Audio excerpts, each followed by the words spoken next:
Hi everyone, I am Beth Kennedy. I'm the project director for Deafblind Central, Michigan's Training and Resource Project.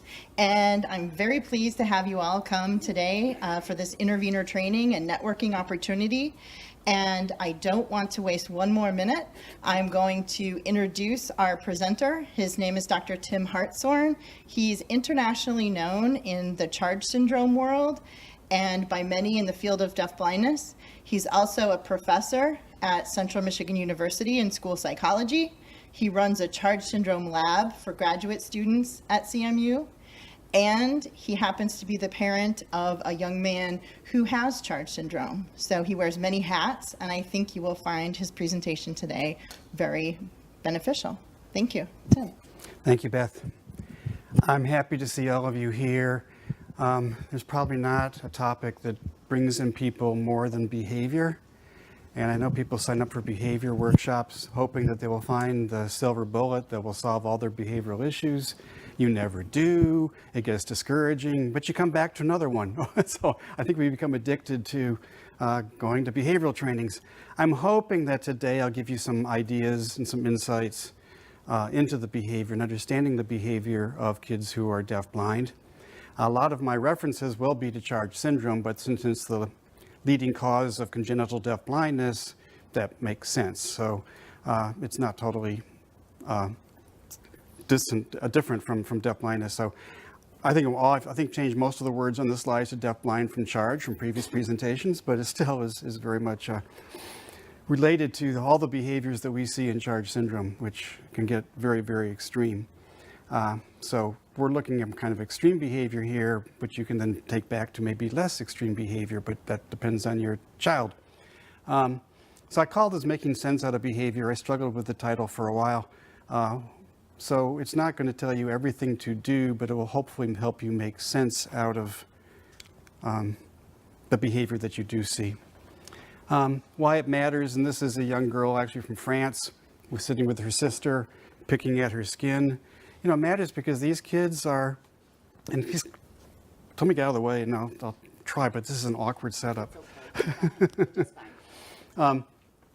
Picking at her skin, her sister says to me in pretty good English, I don't know how to help her with the picking of her skin.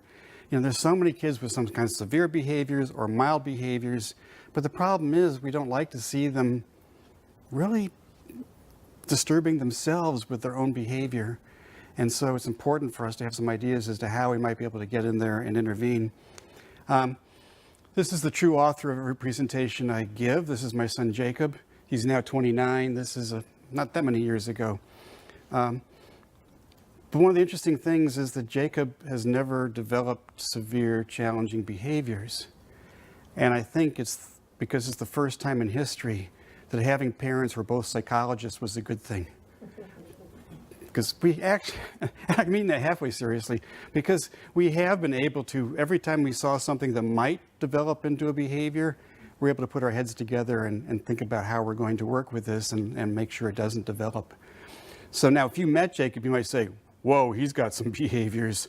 And maybe it's just because the parent in me doesn't notice them, but he's not like some of the other kids that I see that are smashing television sets and that kind of thing.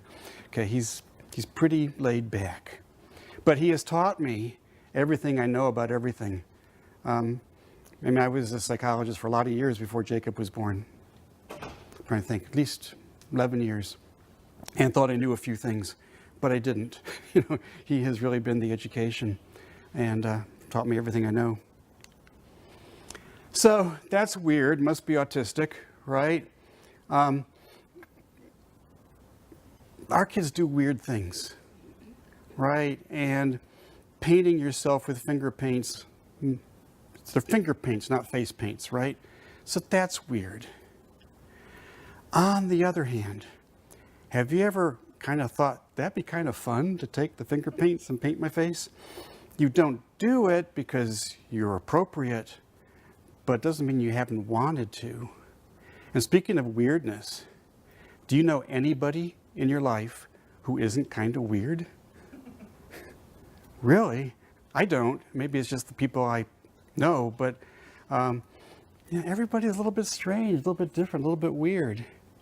I think that's okay because that's just being human beings. It's because we're different.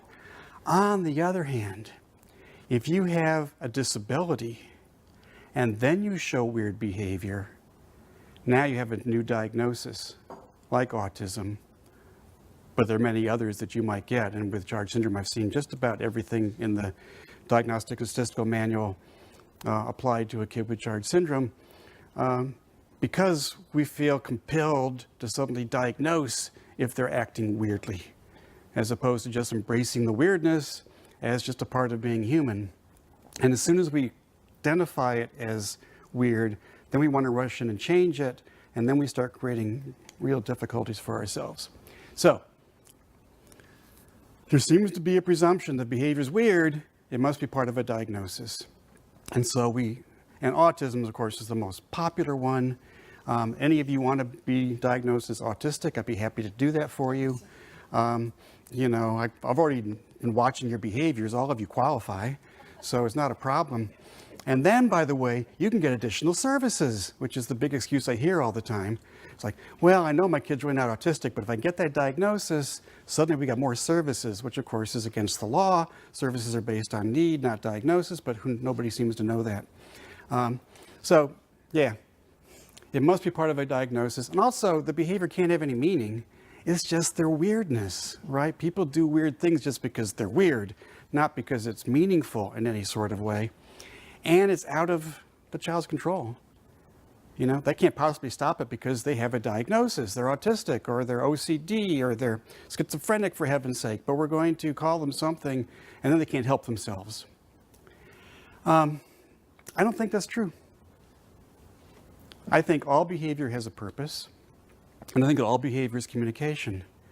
So a lot of what we'll be talking about today is how we can understand the purpose of behavior and read that behavior as communication, because that's the way we can get into understanding the nature of the behavior, which is so important, I think, before we start to try to intervene with it. So walking the floor with Jacob. So that's my wife with Jacob. Right after we moved here just a few months after he was born. And one of the things we learned very early with Jacob was that he would get fussy, like any baby gets fussy. But when your baby gets fussy, what do? You walk with them. You put them over your shoulder. You pat them on the back. You help them burp. Whatever it is you need to do. None of that worked with Jacob. I remember my father-in-law pacing our house back and forth, trying to get this bloody baby, and he was from Scotland, so it was definitely a bloody baby, or bairn, to settle down. I got Jacob, and I was so frustrated, I finally put him down in his crib. Immediately, he stopped crying. Settled right down. You're supposed to be able to comfort your baby. You don't just put them down and ignore them for them to be happy. But that's the way it was with Jacob. If you tried to carry him around, if you tried to comfort him by patting his back or whatever, it didn't stop. You had to put him down. That's really weird. And it's really hard as a parent when you think about all the attachment issues that you're trying to develop when your child smiles at you and is comforted when you hold them. It didn't work with Jacob. In fact, a few years later, my daughter was born, and she would fuss. I'd put her down and say, "Oh, wait a minute, no, you're supposed to pick this one. I can pick up and comfort," which I could.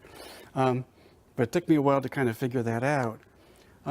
There's a picture of Jacob lying on the floor. The dog thought that was the right way to be as well. And it is if you're a dog. But Jacob was so happy that much of the time we just ignored him, which also wasn't helpful for his development. But, I'm not going to let sleeping dogs lie. Well, let sleeping kids with Charge syndrome lie, I guess. I don't know, at least Jacob. But why would he behave that way? Well, touch was probably painful to him.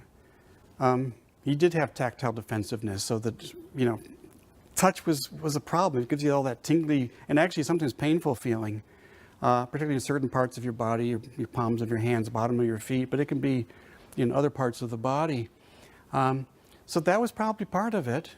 When we were carrying him around, he was getting more touch. When he was born, and he was in the NICU for, I forget, I always have to ask my wife, but it was 6 to 10 weeks, somewhere in there. And they said, "Oh, just hold his hand while he's lying there." So I did probably tortured that poor kid. It's torturing me too because my hand was getting tired, but did what I'm supposed to do as a dad, right? So I held his hand. They said, these babies like music boxes, so I wound that music box over and over and over. He's stone deaf. It made no difference to him and didn't really comfort me either, but who knew? Being carried might have been very confusing to his senses. You don't have the visual input correct. You don't have the auditory input. It's very confusing to kind of be moving around like that. And we have in charge the vestibular problems, the balance issues in addition. Lying on the floor is a lot more stable, right? It's, when you're sitting in these chairs and you're doing really well so far. But after a while, it's going to be more and more difficult for you to sit in that chair. And then you're going to be yelling at me for a break because I get to stand, right? But even that's not terribly stable because when you're standing, you're trying to hold your trunk up. You're trying to hold your neck up. These neck muscles are working all the time to keep the head steady.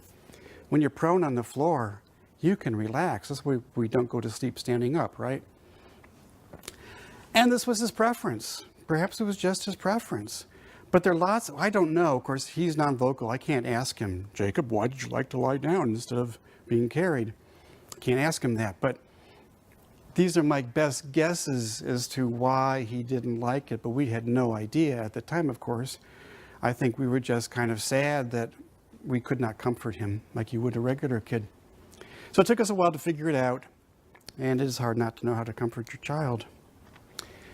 So the evolution of my thoughts really began with this book. And Beth knows this book well because it's been like the book on deafblindness for forever. And we had a psychologist actually, Mark Raines. He left before you came, I think. But he brought it to us. He was the individual family service plan person for Gratiot Isabella. And I think he was the one that brought this book by because he said, well, Jacob's deafblind. We'd never thought about that. Not unusual today, right, for school districts not to understand, well, the kid's not deafblind. Well, how's their vision? Bad. How's their hearing? Bad. But they're not Helen Keller. True. They're still deafblind. So you get all that. But the nice thing about the book is it really described Jacob's behavior. And so we began to realize his behavior was a function not of being autistic or something else we didn't want him to be, but he was deafblind. And so start treating him as a person who is deafblind as opposed to a person who is autistic or one of those other really bad diagnoses. I asked Beth one year, she may or may not remember this, give me a list of typical behaviors in children who are deafblind, and this was the list she produced. There's a lot of really bad behavior there. That was really striking to me when I saw her list. But then I also thought, well, yeah, Jacob has a tendency towards some of these things as well, which began to convince me more and more that, yes, his problem is deafblindness, not autism or anything else like that. Now, he still does a little eye pressing from time to time. Mouthing objects, definitely. Still a little tactily defensive. Spins. He doesn't spin as much as he used to. The vocal tics. He can croak like a frog. I don't know how he does it. We've been trying to imitate that, and I haven't found anybody who can do it. So I won't even try. In fact, given that his face is turning green and he's croaking like a frog, and one day we took him to the park on his adaptive bike, and he was going, he's turning into a frog. Yeah, not my son the frog. Feces smearing he has done. Staring at lights. So, yeah, some of these things definitely. But again, now I was attributing it, this is deafblindness. This is not something else weird. This is not to say that some kids who are deafblind don't engage in behaviors which could be consistent with a different diagnosis, an additional diagnosis. But I think we first should understand, why would someone who is deafblind behave this way? Right? Jacob in kindergarten licked the wall completely around the whole room, just licked it. Why would he lick it? It's one of his strongest senses. It's one of his strongest senses, right? So of course he would. Of course he would. It's a way to explore. Was it weird? Yeah, but again, we've already established we're all weird. So it was just his own unique weirdness, which made sense given the situation that he was in. But now, suppose that you got his kid who's licking the walls, which is, I admit, a little gross. But if we stop them every time they start to lick the wall, what are we communicating to them? You may not use the one sense that seems to be working for you, right? We're not okay with that. You've got to stop doing something that's actually making sense to you as you're trying to figure out where you are. That's why we have to be so careful that we understand first why a person might do that behavior before we try to stop it. Because in stopping it, we are taking away something that is working for them. Okay, I'll be coming back to that quite a bit. Oh yeah, there's really a lot of, this is awkward having to, but that's okay. I need a big screen back there so I can, I'm half blind anyway, I wouldn't see it. But, there's really a lot of bad behavior being chosen. And I just categorized the behaviors, and I didn't make this up entirely, but physical behaviors, verbal behaviors, nonverbal behaviors. And as you think about your kids, and if they have some behaviors that you've been concerned about, you can see this, you know, where they kind of are emphasizing. And I see, certainly within charge, I see all of these behaviors, not all in the same kid, hopefully, but you do see a lot of really serious negative behaviors which we have to be concerned about. By the way, if you have a kid and you want to have a meeting with the school about your kid, have them bite somebody. That will give you a meeting the next day. It's really a great strategy. I don't know how you convince them to do it, but Jacob did bite his intervener just lightly, and whoa, we were there the next day. So what we did, though, we learned, I never figured out exactly why he decided to do this. It was certainly getting a nice reaction. And he would want to nip me as well in the chest, but I wasn't letting him near my chest, so I was holding him back. And if I wanted to hug him, I got him beyond my chest. And he stopped it within a couple of weeks. He never bit anybody again, as far as I know. That's really kind of important, is you've got a behavior you don't like too much, stopping it early is good. But we have to ask ourselves, where does that behavior fall into the behaviors we should be concerned about? Biting is one I'm not in favor of. I would advocate against it, but all right. With deafblindness, the options that kids may have for their behaviors that they choose to engage in may be kind of limited. Not every kid who's deafblind has intellectual disabilities, but many do. And when you have intellectual disability, it does reduce the number of options that you may identify for yourself, as well as what other people will make available to you. Physical limitations get in the way as well, so certain things I can't choose to do if I'm deafblind. Communication barriers. You know, we have interpreters. Some people are not going to understand what's going on without interpreters, and without having those, there's a communication barrier. Some of you sign and are not deaf, and that opens up possibilities for communication. But most of the world doesn't sign yet. I think we're moving towards it, which is wonderful. And of course, Jacob's non-vocal, so we have another problem. He can't tell us. So that's communication. And what options are, you know how we restrict options for people? I mean, just to give you a very simple thing. When your kid gets up in the morning and you want to get them dressed, do you say, do you want to wear this shirt? Do you want to wear this shirt? I think initially you don't. As they get older, they start having preferences, and you do. But people who with disabilities very often never get that choice, right? Someone just says, this is what you're wearing. So very early on, I started offering Jacob 2 shirts. That's not a lot of options, right? He's got more, but he would push one away, he got the other one. So sometimes we're restricting people on options. The environment may not be suitable for supporting somebody. If you're using a cane because you're visually impaired, how many objects do you want to have in the way? Consequence of caregiver skills. Why are we training people to become interveners? Because we know that the general paraprofessionals do not understand how to support somebody who's deafblind, right? So, we have to be able to develop the skills in people to be able to support somebody. Parents don't automatically, if you have kids, remember when you brought your first kid home from the hospital and you thought, how could they allow me to do this? That was my reaction. I said, I can take him home? What am I supposed to do with him after that? Right now you guys know what you're doing. I got over that. But bringing Jacob home was a whole different kind of issue where we had apnea monitor and suction machines and et cetera, et cetera, et cetera. They gave us 20-minute training on all the machines we had to bring home with them. Yeah, so my skills, the gavage feeding, I stick the tube down his throat to his stomach to feed him that way. But we learned. But initially we sure didn't. And then consequence of discouragement. When do you give up? When do you become passive and just let the world do whatever they want to do to you? We develop a lot of passivity in people with disabilities because we don't often enough provide them with the options to develop the way they can develop.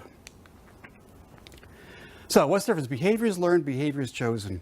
So much of the world today sees all behavior as being learned.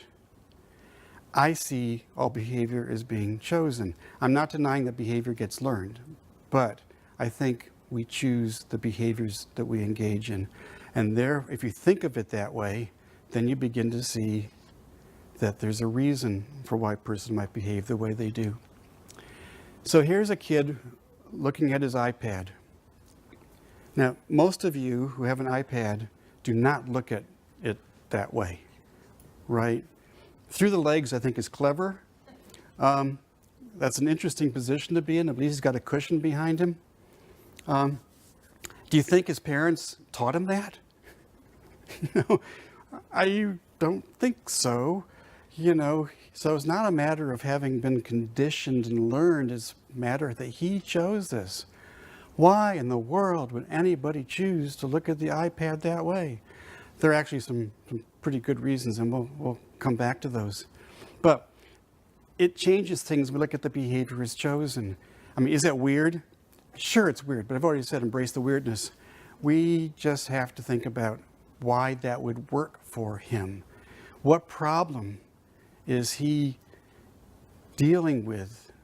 Is he solving by looking at his iPad this way? Again, I'll answer that later. So the child chooses the behavior to solve their situation. All right? And then it works, and so they keep doing it. Right? It becomes well established as a part of their pattern. Or it doesn't work, but given the reactions of other people, the behavior gets maintained. So, other people get all upset and all alarmed, and this is cool. I like to get all that upsetness and alarmness. I'm going to keep doing this one. Right? Think about when you were growing up and the kinds of behaviors you did for your parents just because they didn't like it. Right? Or it's reinforced by the reaction of others and becomes a habit. Some of these behaviors start out as something which solves a problem. There's a better solution to it, but it becomes such a habit because people keep reinforcing the behavior over and over again. So I'm going to explain some of this in more detail, but basically remember that the behavior from my perspective, starts out as being chosen by the child to solve a problem, and then our reactions can turn it into a habit or encourage them to continue to do it even when it doesn't solve the problem anymore.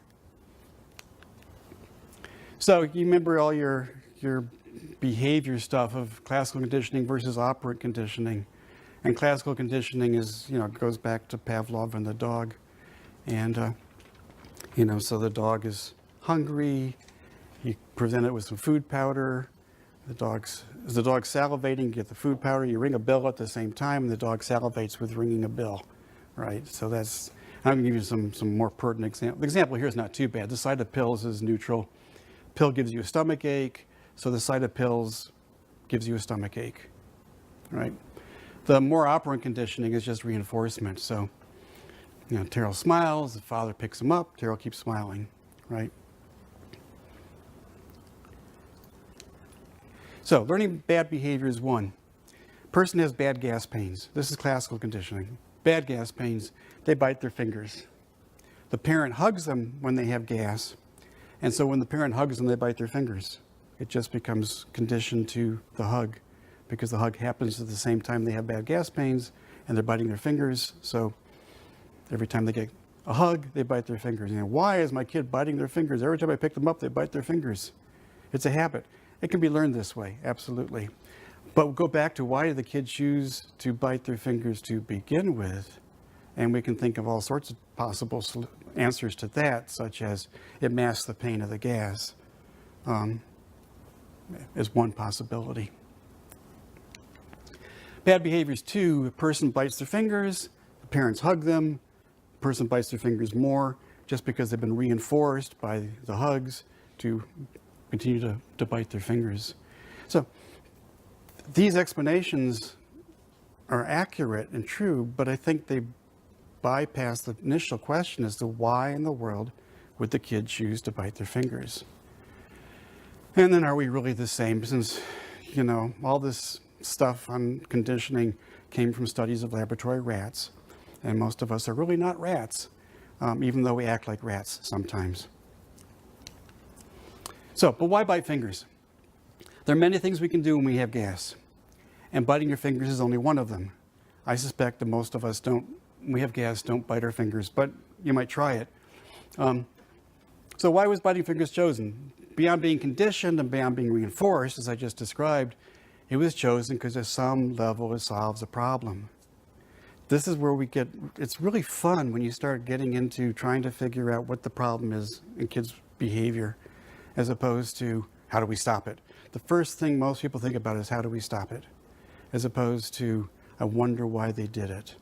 I can remember going to a team meeting when Jacob was probably first grade.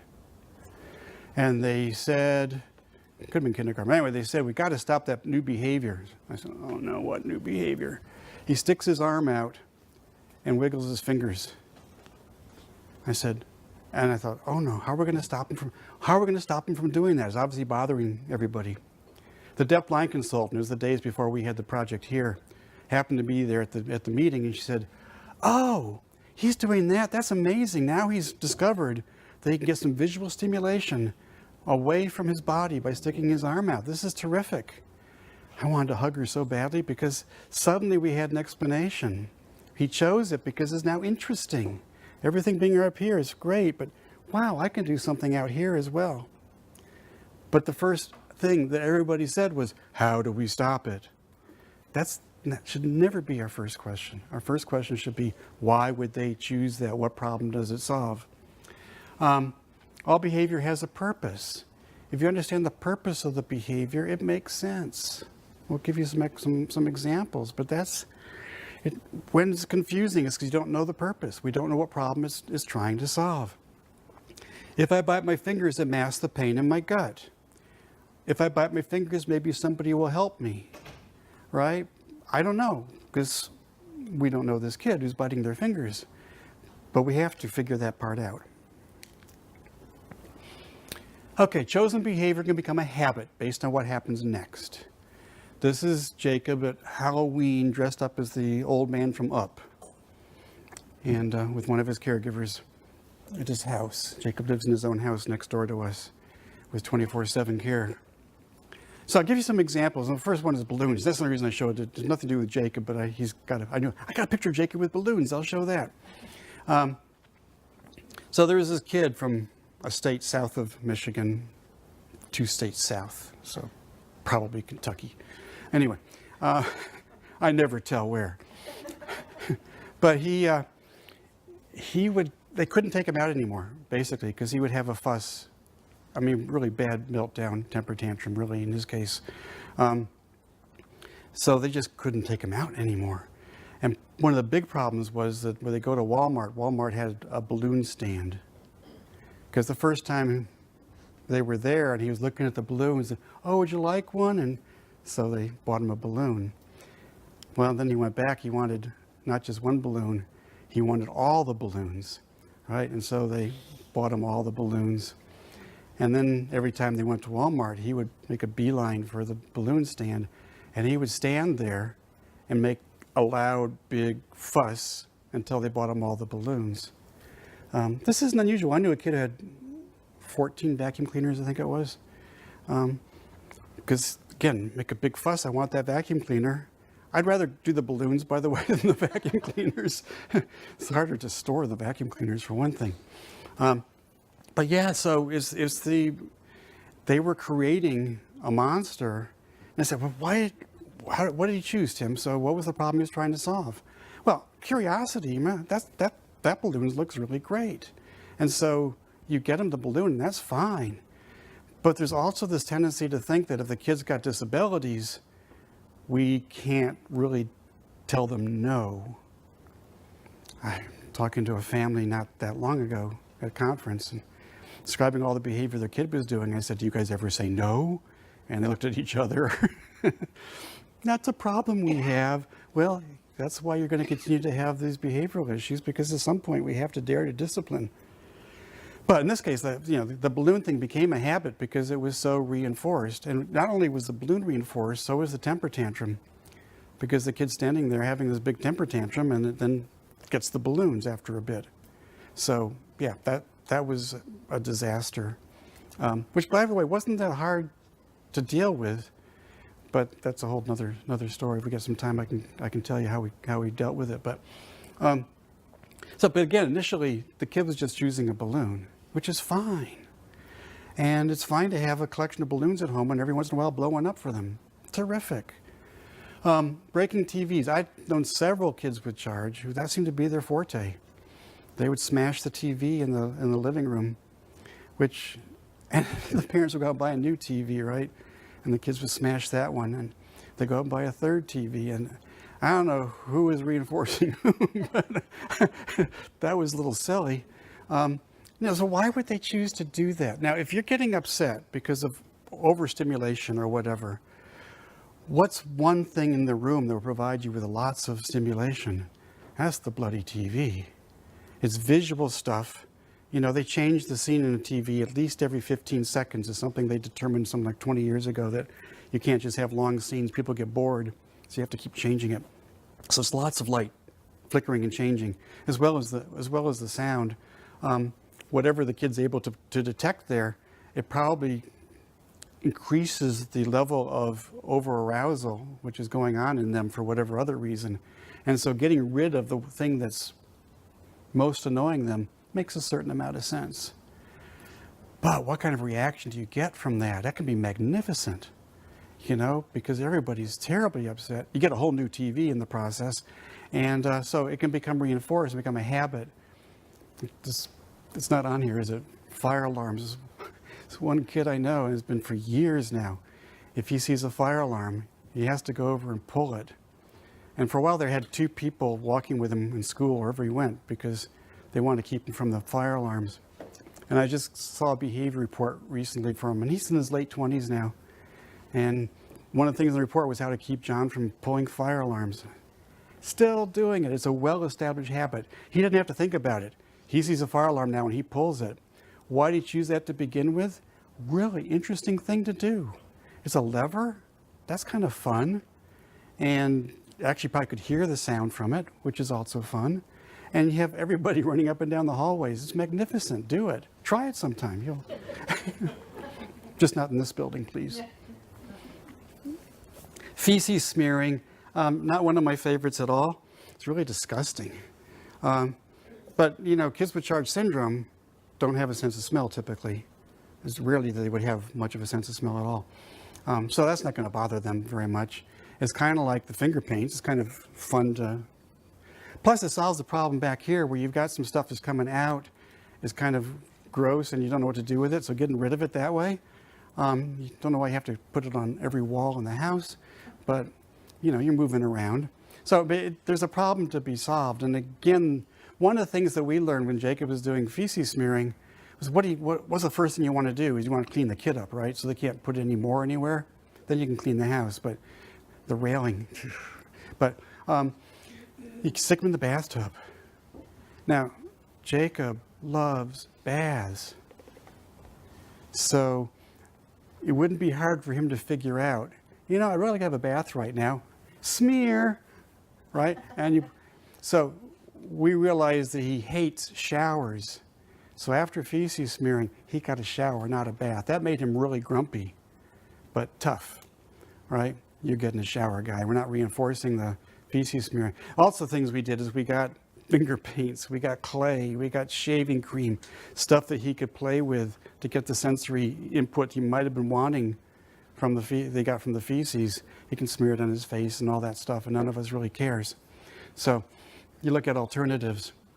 Button pulling. So some of the kids are fed by gastrostomy tube, and some of the kids have trach. That's another one that I've known kids who get into the habit of pulling those out when they're upset. Neither one is good to have pulled out. I'm more experienced with the gastrostomy buttons in terms of consulting with people. You have about 20 minutes to get it back in before the hole closes, and you gotta go have it done professionally. So it is kind of important to you keep it in as much as possible. But what happens because you only have 20 minutes, now if the kid's just upset, I mean, would you want that thing sticking out of your belly all the time? I mean, I'm so irritated, right? It solves the problem because I don't want something sticking out of me, and I got rid of it that way. Same thing with the trach. The reaction is brilliant because everybody's terribly upset because you have a short time to get the button back in or the trach back in for breathing issues. So everybody's all in a lather. That part of it, after the initial choice, keeps maintaining the behavior. Is one of the best ones I can use if I want something to change, right? So we have, I mean, it starts with a choice on the part of the kid, but then our reactions begin to maintain some of these behaviors. So if you can go back and think about what is it trying to solve and figure out a different way to help the kids solve that problem, as we did with the feces smearing, and you could do it with balloons. TVs, don't get one. Oh, but I gotta watch Netflix. I had this thought. This is Orlando conference, which means nothing to any of you, but it's a charge conference of 3 years ago. Yeah. It may be that our efforts to get children to function normally are precisely what leads them to developing more extreme dysfunctional behavior. So if you see the weirdness and you want to push the kid to no longer act weird, what are we doing? We're taking away from them a behavior which they've developed, initially at least, to solve a problem. If you think about it, it's the same thing we do with medicating behavior. So if the kid has a behavior they engage in and we don't like that, so we medicate them, we've taken away one form of communication for them and one opportunity for them to solve a problem. So we have to be very careful when we do that. We have to move away from needing our kids to always be normal. I remember one parent at conference and her daughter was rocking. And she said, if I could just get her to stop rocking, she'd be practically normal, right? And I thought, don't do it, right? Because the rocking is actually so many purposes, from a lot of self-soothing as well as stimulation. People who are deaf-blind, people who are blind do it regularly. It's just a part of the way that they're able to keep their body going and functioning. So why would we want to get rid of it? Well, they won't look so weird. Again, embrace the weirdness. All right, Emma walks the bus. I don't know if you've seen this video before. We have it in the interpreter training and the modules, so you might have. But I want to look at it. We'll probably look at it actually twice, so that you can look at it the first time, and then we'll talk about it and look at it a second time and see what more you get.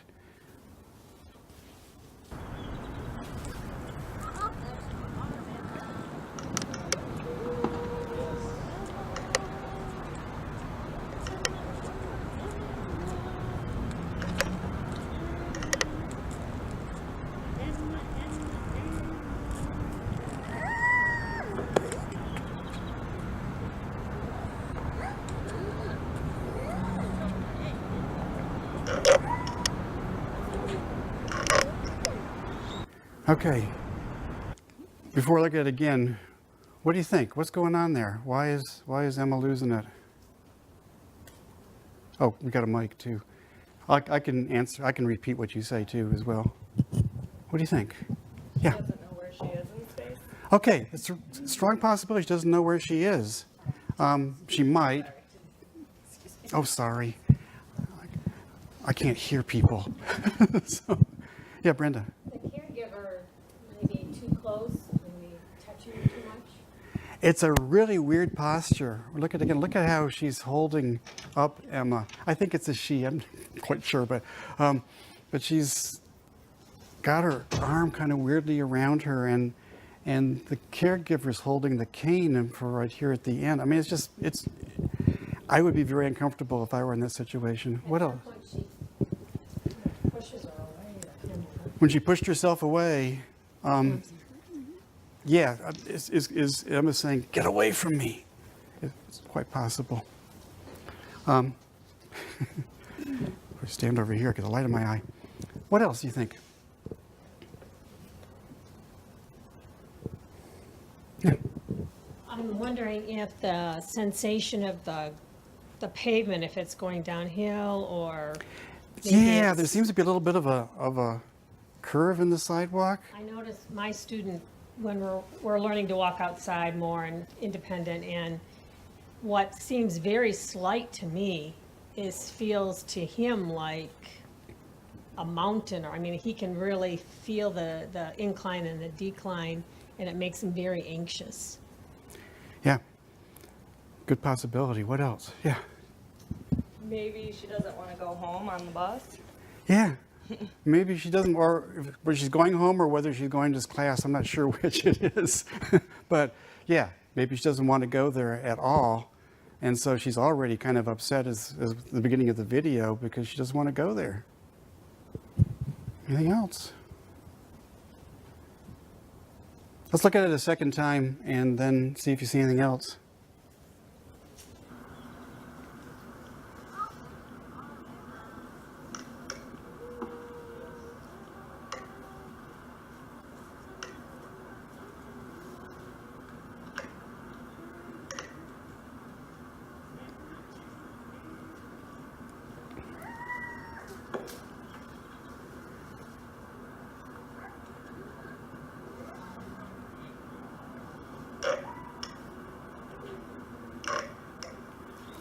I like Emma. She speaks for herself. You see anything else? I'm not saying you should. I'm just... Yeah. It seems like at one point, the cane kind of hit her leg, and that might have been startling to her. Yeah, I think the cane was bugging her. And she may have been refusing the cane, and that's why the caregiver ended up holding it. But, you know, if I don't want to go someplace, as Sarah said, then maybe I would not want to hold the cane. Miss Jacob will hand us his cane sometimes because I'm done. Well, no, you're not. Here it is back. But if you're doing proper guiding, you're not going to be that close to the kid. So I don't know whether maybe the caregiver thought this is a kid you always have to kind of push because they don't want to go home or they don't want to go to the bus or wherever they're going. But I think it might have been more appropriate to have insisted that she hold the cane and do more appropriate guidance, you know, but then that kind of scrunching around, which probably increased Emma's discomfort in the situation. So I give kudos to Emma here. Yeah, Carol. It's almost like Emma was looking back like there was something interesting to her off to the side and she wanted to go there. So the caregiver was holding her, not allowing her to turn and look or explore whatever it is that she was looking at before she left. That's a really interesting point. And I've done this with my graduate students, and you guys aren't doing any differently. You're seeing all the same things. But there's some kind of construction thing going on back there. And there's also, at the very beginning, there's a dad with a kid who's moving along there. And so she might have been, and maybe even at the very beginning of it, thinking, you know, I want to spend some time looking around here before we go. We rush kids all the time. right? Because we're using our time, not deaf-blind time. Because I can look around there and very quickly take in the situation, but they're not going to be able to do that. And it's also, once they do see, it takes a little bit extra time to process the information. So, I've been learning this. One of my friends is Rob Last, who's a teacher of the deaf in Australia. But he pointed out to me that sometimes when he says something to me, there's a little gap in processing before I speak back to him. And I said, yeah, I've noticed that, particularly as I get older. And wear hearing aids, and they're not always perfect. But it does take me a moment sometimes, because I usually miss a word or two to think through, okay, what probably were the words in there before I could respond back. So I know my processing time is getting longer. It's harder for me sometimes to distinguish, the audiology test, when they say toy, boy, boat, float, and I don't know what they're saying. I just guess.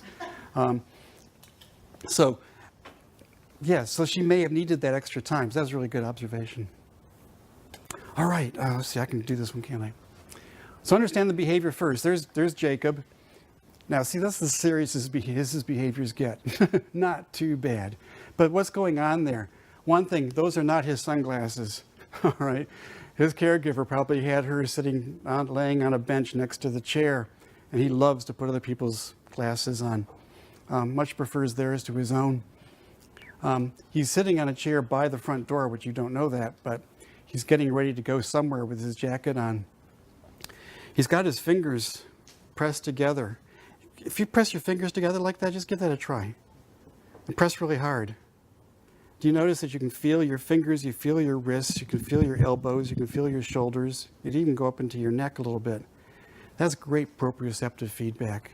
People with problems with proprioception don't always know exactly where their body is. If I asked you, where's your left big toe? Most of you know exactly where your left big toe is, but somebody with proprioception problems might have to tap their foot to know exactly where that is, be able to feel it, recognize it. And Jacob has definitely proprioceptive problems, as most kids with charge do. He's doing the same thing with his lips, pressing them hard together, which gives you input into your cheeks and your jaw. So he's sitting there, not wasting time. He's getting the proprioceptive feedback that he needs in order to be able to get up and go outside.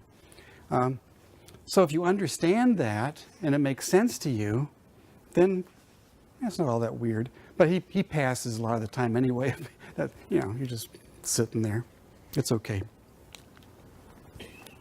Okay. Yeah. Oh, Dewey.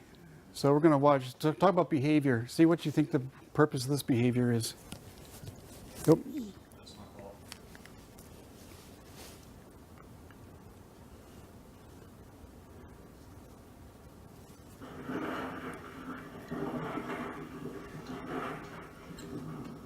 This is the beast. This is the beast's behavior. This is how the beast gets exercise.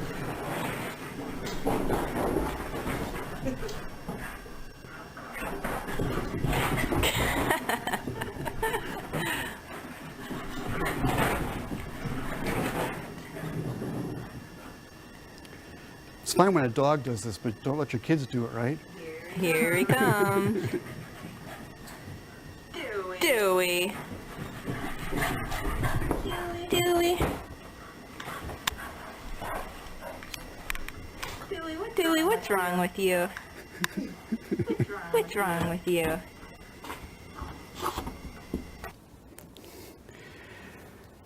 Okay. Understand the behavior first. He needs exercise, right? And dogs love to run around. So we move as a dog, we think that makes perfect sense. If that were a child, going, oh my gosh, they're ADHD, we better get them medicated. As opposed to recognizing that running around like that solves a problem.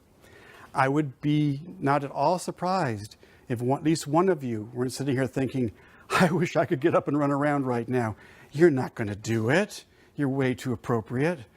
But it doesn't mean we don't want to, right? All behavior has a purpose. And we find ways to avoid doing what we really want to do. Dogs don't have to worry about that, and lots of kids with disabilities don't have to worry about that. They just go ahead and do it. So all behavior. So there's another kid. He's not looking at the iPad. He's looking at the TV. What a terrific way to watch TV. Now, why in the world would he want to do that? One thing, that his body is totally in contact with the couch. Good proprioceptive feedback. He knows where his body is. This is nice because then you can concentrate on other things. He's also upside down.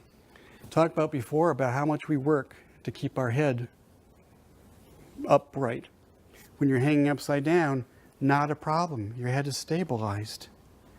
Kids with charge have vestibular problems, so their head doesn't always stay. In fact, you see a lot of kids with charge walk around like this, which isn't good for their neck, actually.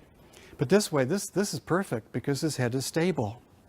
He also, watching TV with charge, the upper visual field is usually blocked, and you have to put your head back like this in order to be able to see things clearly. You see, a lot of the kids are tilted just a little bit. When you're hanging upside down like that, you're looking straight ahead. So he has solved his problems looking extremely weird, but now he can watch TV much more comfortably.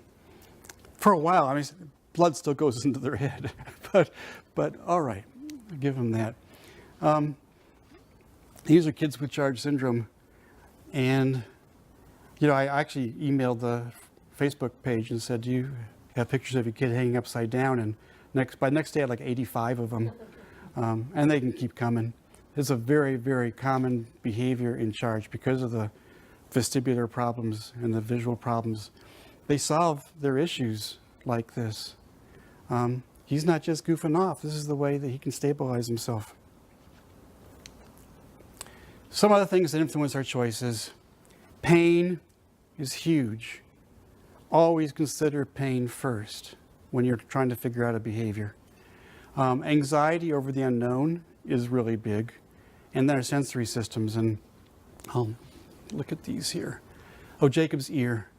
So there was a time between Christmas and New Year's when Jacob stopped sleeping. It got worse every night until he didn't sleep at all. And he would lie down in bed, cover up, and then within 10 minutes he'd be up again. And my wife took him to the doctor. Doctor couldn't find anything wrong, a little wax in his ear, that's about it. So what's going on? So the doctor said, well, maybe you better try some medication for him to sleep. And I said, no, I'm not going to medicate my kid. Something is wrong. This is a change in behavior. So finally, because when the kid doesn't sleep, guess who else doesn't sleep? So we were all exhausted. Took him back to the doctor. The doctor's looking him over again, looks in his ear and says, oh, that's not really wax. There's some foreign object embedded in the ear canal. And of course, whenever he moved, it would rub against the eardrum, especially when he was lying down. So he was in horrible pain. Of course, the ENTs were all on vacation. They'll do something after New Year's, and we're saying no. Nancy took him to the emergency room and held him down, and they pulled it out. Always consider pain first before we start. What happens if we medicate it? Yeah, he'll sleep. You can medicate him enough that he'll sleep, but we'll never, ever know what the problem was. And that could be, it was all infected. That could be really bad after a while. So get suspicious, especially with a change in behavior. Why does pain affect behavior? A lot of it isn't really well understood, surprisingly. Pain isn't researched that much. There's one book on pain and developmental disabilities, but it's kind of a groundbreaking kind of book.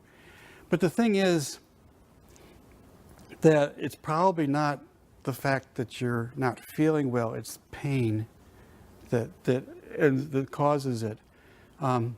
So the more pain involved in the illness or whatever the situation is, the more likely to influence his behavior. It's not just the fact of being sick. Although, he's complaining of chest pain, shortness of breath, cramps, and dizziness. Do you sell earplugs? But what do you do when you're sick, right? When you're in pain? Do you whine? Do you complain? Do you seek attention? Make demands on people? Act out? Now, some people just go and crawl into a hole. I know that, but I do these other things. I don't like hole crawling very much. But we do engage in behaviors when we're in pain. Anxious behaviors. Here's a list of behaviors that cause anxiety and are a result of anxiety in people. And I highlighted the one: anger, aggression, restlessness, irritability, tantrums, and defiance. Because I don't think people think of that as anxious behavior. They see that as aggressive behavior, as antisocial behavior. No, it can be the result of anxiety. There's a lot of stuff on the list here. In fact, most kinds of behaviors that you might see in the kid are kind of on the list. So we shouldn't ignore anxiety as a potential problem that the kid is solving through their behavior. Anxiety is related to not knowing what's going to happen next. Okay, I don't know how many of you are getting anxious about the lunch, because it's happening in a while. See, Sarah is, but she's still behaving appropriately, but we can keep an eye on her, because it could change. But you know, we worry about what will happen today. What do they want me to do? Where are we going? What will happen when we get there? Will I feel safe? People who do not have the vision and hearing senses, the distant senses, don't always know what's taking place, what's happening. And yet, we often fail to tell them or to communicate it to them, because we do know. So I could go get Jacob when he was a kid and take him out of his room, put him in the car, strap him in, and we're off. He doesn't know why that happened.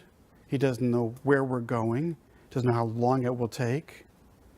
There's the other end too. I hear this a lot from parents. That the kids, they're taking them to Target, for example, and the kid says, as they're put in the car, before the car, "Are we going to Target?" "Yes, we're going to Target."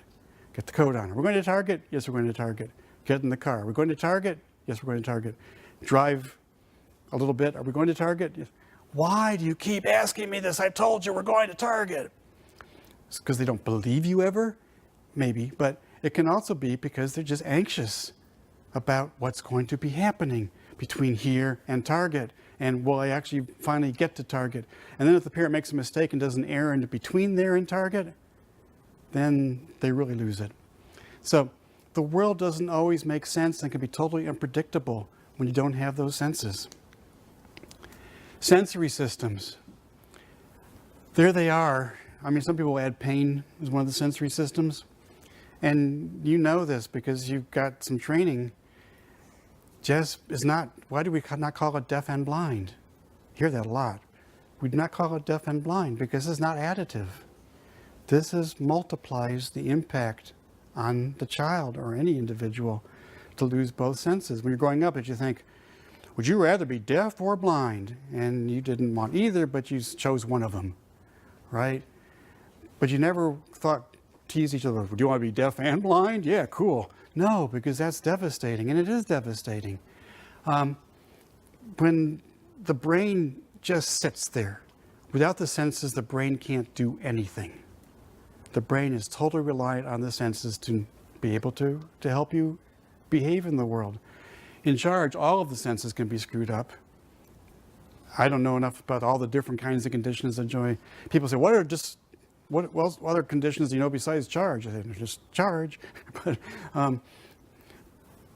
But they are affected in other different syndromes. So understanding that when you have loss of hearing, vision, smell, taste, and tactile screwed up and vestibular proprioceptive, what do you have left? Tongue, but the taste is probably impacted, so it's just more of a tactile experience. Who knows? But it creates a sensory processing disorder. How is the brain going to sort out its experience through the senses that aren't working appropriately? So you get fragmented information, you get oversensitive or undersensitive, depending on the situation, like with a TV. Processing time can be longer. The need for consistency and predictability. It's easy to misinterpret situations. Postural problems and movement problems. Obviously communication issues, development delayed, and fatigue. We forget about fatigue way too often, that it is hard to operate in a world where your distant senses aren't functioning. It's tiring. I don't know if you've ever been to a foreign country where you did not know the language, or you're trying to use the language and you're not very good at it, and how exhausting that is. I think I can't wait to get back home where actually they know my English and we can talk. And over here it's so tiring because I can know a little bit of Danish, but not enough to do well. Yeah, very confusing. And don't get me started on France. They won't speak English to us. So all behavior has a purpose. Think about your own behavior right now. Is it the only option available to you? No, you can get up and run around the room. I'm not going to stop you, right? Beth's not going to. She might. She's got the mic to hit you with. So why have you chosen the particular behavior that you're engaging in? And that's the kind of question. We're supposed to stop at eat 11:45. Is that right? Okay, let's go on to number 2, so that I know if you need to stand up for a second and sit down, I don't mind. In fact, if you need to lie down on the floor for a bit, I'm okay with it.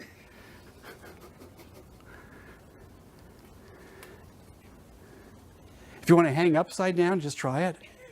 That would be okay too. Okay, understand the purpose of behavior. So all behavior has a purpose. That's one of my doctoral students has been working with Beth all summer actually, and that's a kid with Charge syndrome. And just who's weird, right? I mean, it's cute. You seen that picture before of Lily with Braden?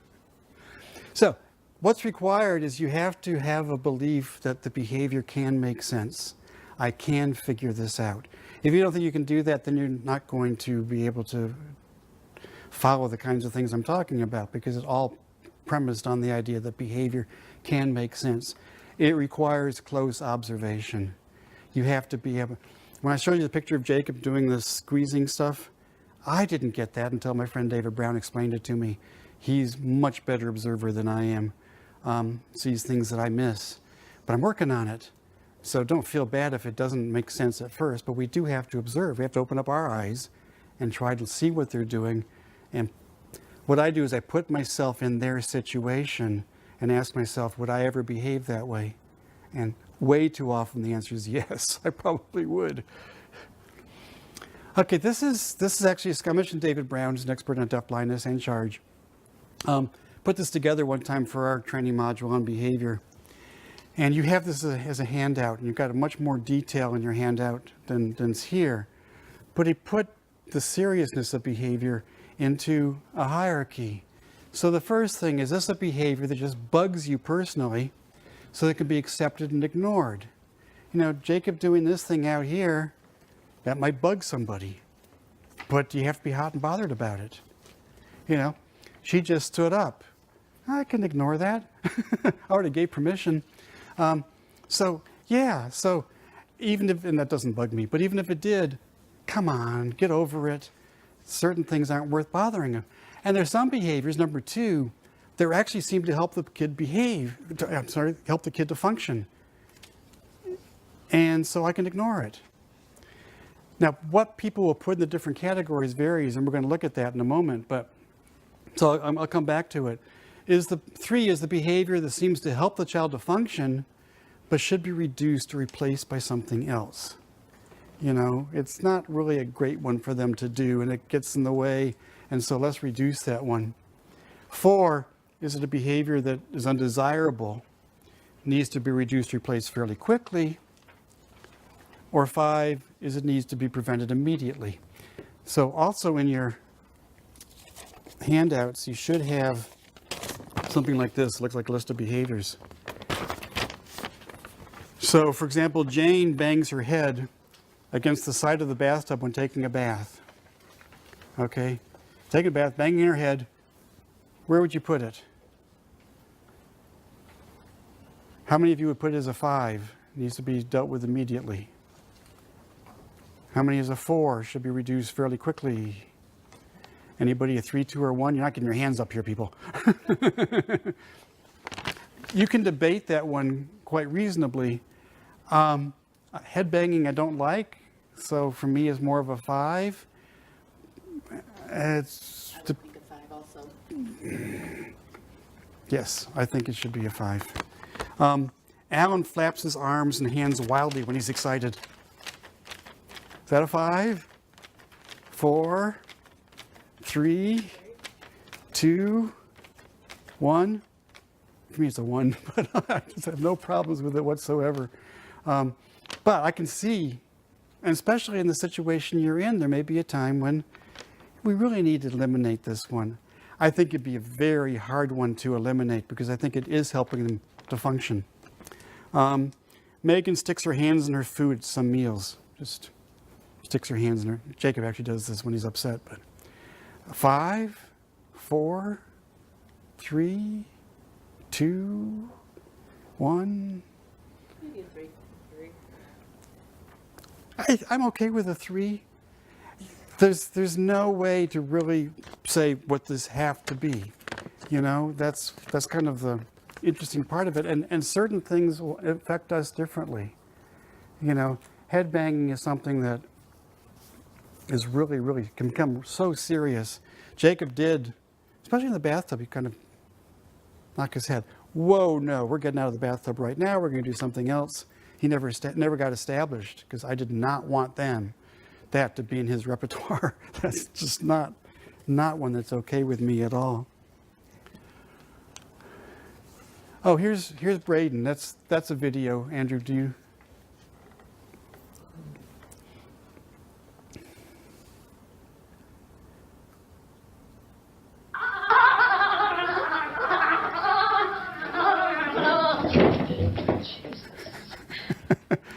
Should probably get that Jesus out of it, but his mom's okay with my showing it.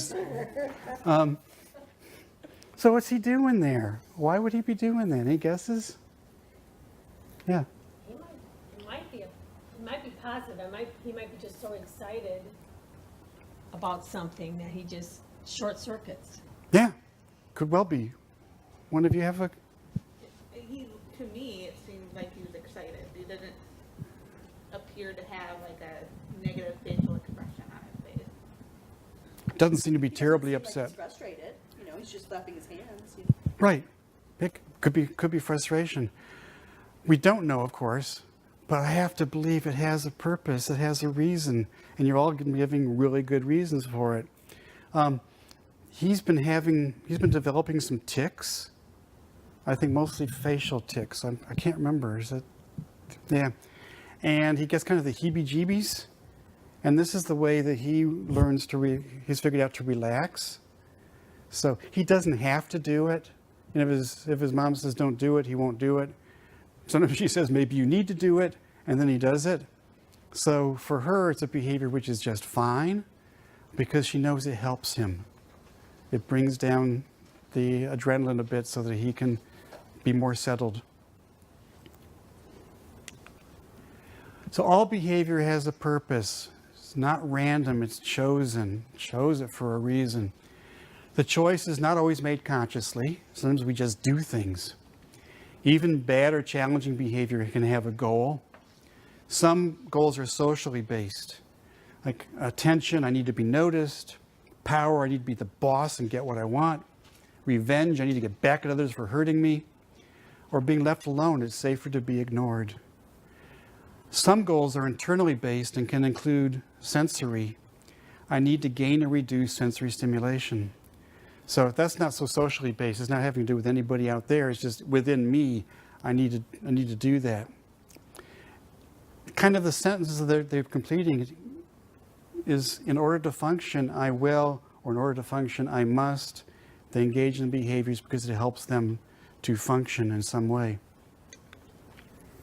The attention goal is, again, it's usually done because I want something from some people. I feel like I need to be noticed. If I'm not being noticed, there's something wrong with me.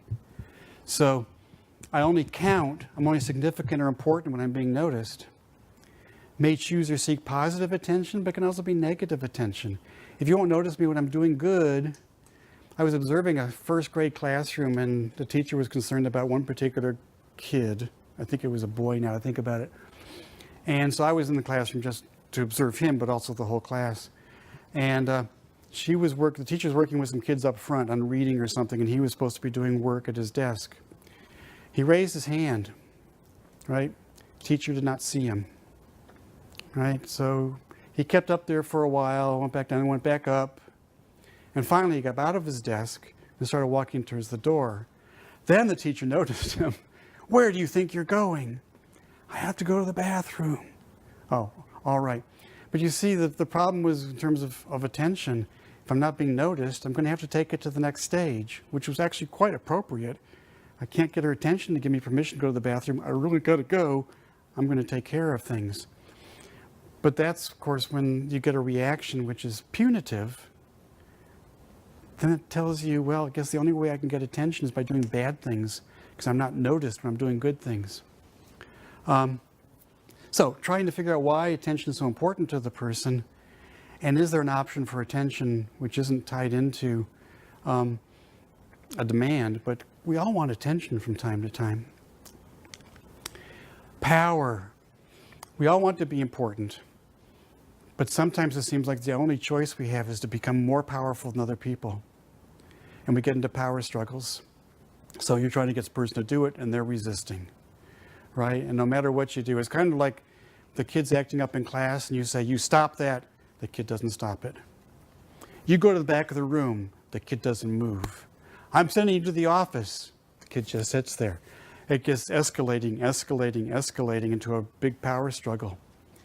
Do you know how you win a power struggle with a kid? You shoot them. It's the only way. Now, most of us don't want to shoot kids, so we need to avoid power struggles because they're not really helpful or productive for anybody. But what we typically do when a kid is showing power is we try to exert more power on top of them instead of de-escalating by making a command and walking away. You know, I would do that with my kids, right? I need you to go downstairs and do whatever. I'm busy, Dad. Listen to me. I need you to go downstairs. I leave. You know, within 5 minutes, they've done what I asked. Or I could stand there and argue with them, and nothing will ever happen. There are ways of dealing with power struggles, but you can't make me anything I do not choose to do is true. But we need to build cooperation with people, so, you know, let's support each other in what needs to take place. The revenge goal, when you're hurt by somebody, natural inclination is to get back at them. When someone feels like they've been hurt a lot in their life, they will get back at somebody. Not always the person who committed the offense, but just whoever is convenient. So sometimes a kid's been hurt by somebody at school and they come home and they take it out on their sibling, right? Or take it out on their parent. When it becomes a major goal in the kid's life, they spend all their time taking it out on people and doing things to hurt others. Instead of becoming hurt ourselves, which gives them what they really want, I've destroyed that person, yes. We have to just try to understand their situation. I can remember my ex-wife, reasons why she's my ex-wife, taught school. She'd say, that kid had no right to talk to me that way. True, but they did it, and you're getting mad and trying to attack them back is not going to solve the situation. Don't be hurt. Find out what's going on in the relationship. Then inadequacy. This is giving up. You know, sometimes it just seems too hard and we just want to stop and make it all go away. And I think a lot of kids who are deafblind are at the point where they just want to give up. They're not a behavior problem. They're very passive. But it's easier to deal with a world that doesn't respond to me in a very passive kind of way. And it allows us to give up on them. There's nothing you can do for that kid. Yes, I think I was in 5th grade and my spelling and handwriting have always been atrocious. Spelling's not too bad. Handwriting's just gotten worse. And so the principal decided he wanted to work with me. And he had me come to his office beginning of school every day to work on this stuff. And he would give me assignments that I was supposed to, homework, right? I was supposed to do. I never did them. So I'd come to meet with him and say, did you work on this? No, I didn't have time. Of course, for whatever excuse I gave. Finally, after several weeks, he said, if you don't start doing some of this homework, I'm not going to be able to work with you anymore. And I went, yes, won that one. So sometimes being inadequate, giving up, actually serves a function because it allows us to withdraw from the demands of the world. So we can't give up on them. As soon as we've given up on them, then it's never going to take us anywhere. Sensory issues. Managing arousal levels, overstimulated, understimulated, right? You take Jacob to a room that's full of people, he's going to crawl off into a corner. Hopefully there's a wall vent he can lie in front of and turn away from the crowd and just look at that. Or underneath the table will work as well. Too much stimulation over there. But then other times when there's too little stimulation, then he's got to get himself going, right? And so he's walking around his house, throwing toys, or he likes to empty his drawers in his room. He'll put them all back. Go in there and his clothes are everywhere. Jacob, put them back. But not necessarily in the right place, but put them back. But so we're constantly dealing with overstimulated, understimulated. And part of that is because of the sensory impairment and the processing problems, we have to help them. So when they're overstimulated, when Jacob is losing control because his stimulation is just so bad, I'll go over and I'll just give him this hug, like a bear hug. You've sometimes even left him off the ground for a little bit. And you can feel the tension go out of him. Right, he's back into control. So finding strategies which will help them to learn to manage over and under stimulation. You know, right now, you probably haven't paid a lot of attention to the noise of the projector because we're making noise the whole time. But when you get overstimulated, over-aroused, that can be absolutely driving you crazy. It's like fingernails on a blackboard. Does that work anymore, by the way? Do people remember fingernails on the blackboard? The worst possible thing you can ever experience. So helping people to manage that. Managing their pain, managing their perceptions of the world, cluing them into what is going on. Managing the environment. There's a chair here, there's a table here. Sometimes, though, they're going to experience a meltdown, and a meltdown comes not because you're trying to get something as in a temper tantrum, because you can't manage your sensory system anymore. And I'm going to give you a slide on that next. And then recognizing the symptoms of what's happening and helping them by teaching strategies that will work better for them. And they also need additional choices. You know, we limit choices. We need to open up the choices for people. I got this off, Googling something, and I just really like it a lot. There's been a tantrum and a meltdown. So a tantrum's looking for a reaction, right? I mean, I haven't had one for a couple of years. I'm doing really well. But I'm always looking for a reaction when I have a temper tantrum. I'm communicating that I need or want something, usually demanding something. I'm aware of my own safety. I'm not going to make sure I'm hurt. My kids would say, I'm just going to fall down. Cool, go for it. They're not going to hurt themselves by falling down, right? In control of their behavior, they can stop and are able to calm down once the situation is resolved. This is not true of a meltdown. Remember watching a girl, she had charge, but she was a big behavior problem. But she was in a gymnasium at school. It was a workout room, actually. It was like machines and everything. She was working on a machine, and she's sitting there on the machine, and people are running by her. There's music blaring. I mean, it's a really noisy, chaotic environment. And I just watched her. I was not in charge, right? I'm an observer, so I just watched. But you could watch by her face that suddenly she was melting down, and she completely collapsed. And it took 3 people to get her back to her classroom because of her behavior. That you could see coming, but that's a meltdown. It wasn't because she was tantruming here, because she just could no longer control her senses. It's really important to recognize that happens and not do what one school did I think it was in Perth, Australia. They wrapped the kid in a rug and sat on her for 45 minutes until the parents arrived. Yeah, and she's had PTSD ever since. Not a good strategy, right? If you need some better ideas, we'll talk about that over lunch. So identifying the purpose. We're all social beings, and much of our behavior is directed at what we need from other people. So look at your reactions to the behavior. If you're annoyed because this person's constantly wanting something, there's probably attention. If you feel threatened, it's probably power. They're trying to get power, and they're threatening your authority. If you feel hurt, it's probably revenge. If you want to give up on them, it's probably inadequacy. really, really nice diagnostic tools. You can get behavior interventionists who will do a whole behavior analysis thing over several hours. I can do it in 5 minutes with this because it's so easy to see. If it's social based, if it's sensory based, then it's more like you're alarmed because you don't know what's going on here. Something's taking place and you can see the meltdown or whatever, over-arousal, under-arousal. But then also put yourself in the position of the person. Given the situation we're in right now, what might be going on? So your personal reactions. Look at how you personally react to a given behavior, because that might give you a clue as to what they're trying to get if it has to do with you.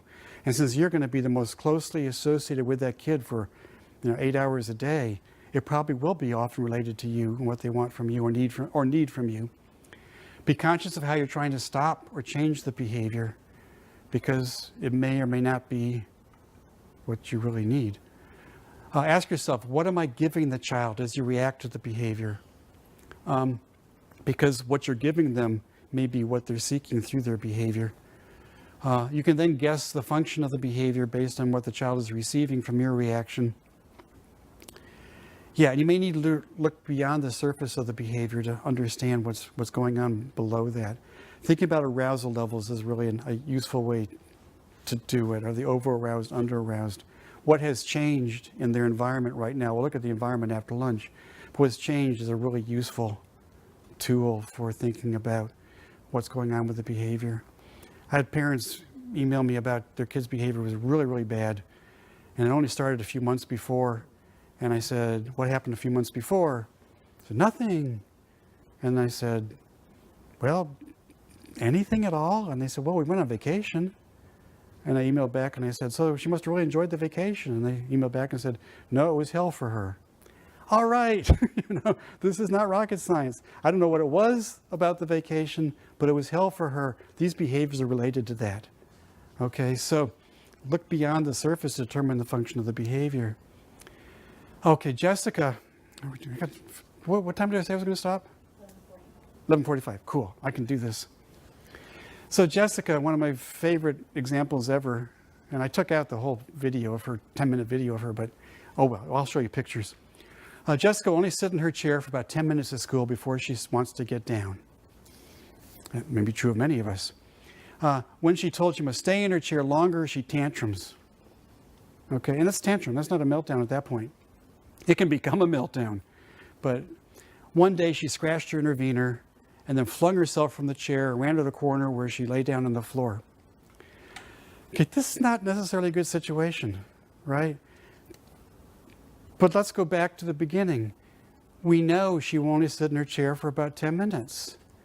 Now, why are we so bloody hung up on people should be in their chair for more than 10 minutes? Right? Now, Jessica at this point was probably about 12. Yeah, I think she was 12. That's what she can tolerate. So I'm doing a phone consultation actually with the team. I got the superintendent, I think, was on it. Superintendent and principal. I mean, they were really worried about Jessica. Teachers, and I said, what we should do is when she needs to get out of her chair, we should teach her a sign or a picture or something. She can say, I need to get out of my chair now, please. And then she gets out of her chair, rather than having a temper tantrum about it. The response to me was, well, then she would be manipulating us, because she would manipulate us into letting her get out of her chair. And my response back was, it's all about communication. Let's establish communication with this girl. Her learning how to say, I need to get out of my chair now, is wonderful. She was non-vocal, so a sign, or well, she made noises, that's for sure. But yeah, and then if we need to lengthen it from 10 minutes, we can gradually lengthen it. Kids can learn about time. You can actually start by saying 1, 2, 3, 4, 5. Okay, now. And then you can lengthen it from, and you can do 1, 2. So, I mean, you can lengthen the period before they get out. But also we have to ask ourselves, given her serious vestibular issues, maybe sitting like that more than 10 minutes is not going to be really possible for her. And therefore, giving her the choice of deciding when she can do it and it needs to get out, makes a lot of sense in teaching her to self-advocate and become more independent. Now, it could be a power thing. You're not going to make me sit in my chair. I don't know. It could be revenge. If she feels hurt often enough, she may conclude the only way for her is to hurt other people. But I think it's sensory in this case. She's hard for her to sit in the chair any longer. She's making a choice for herself, which annoys us. Right? It could become a power struggle, absolutely, because in the video I cited, didn't have time to show, but they're trying to get her to do some kind of an activity, and she gets so frustrated she finally rips up the materials. I thought, yay, Jessica, way to go. Good job. But there are other purposes for behavior as well, right? Well, yeah, we can observe very carefully, notice many nuances in the choices kids are making. So to get something, to avoid something, those are the classic things that the behaviors will have you look at. You know, I think it's all taken with the power, attention, revenge, and adequacy, but sensory. But keep in mind that these are choices. Why would the kid choose to behave this way? And that's really critical. Now there's Jessica again, hanging upside down. Jessica loved to hang upside down. If she had a good day at school, when she got home, she'd hang for 10 minutes.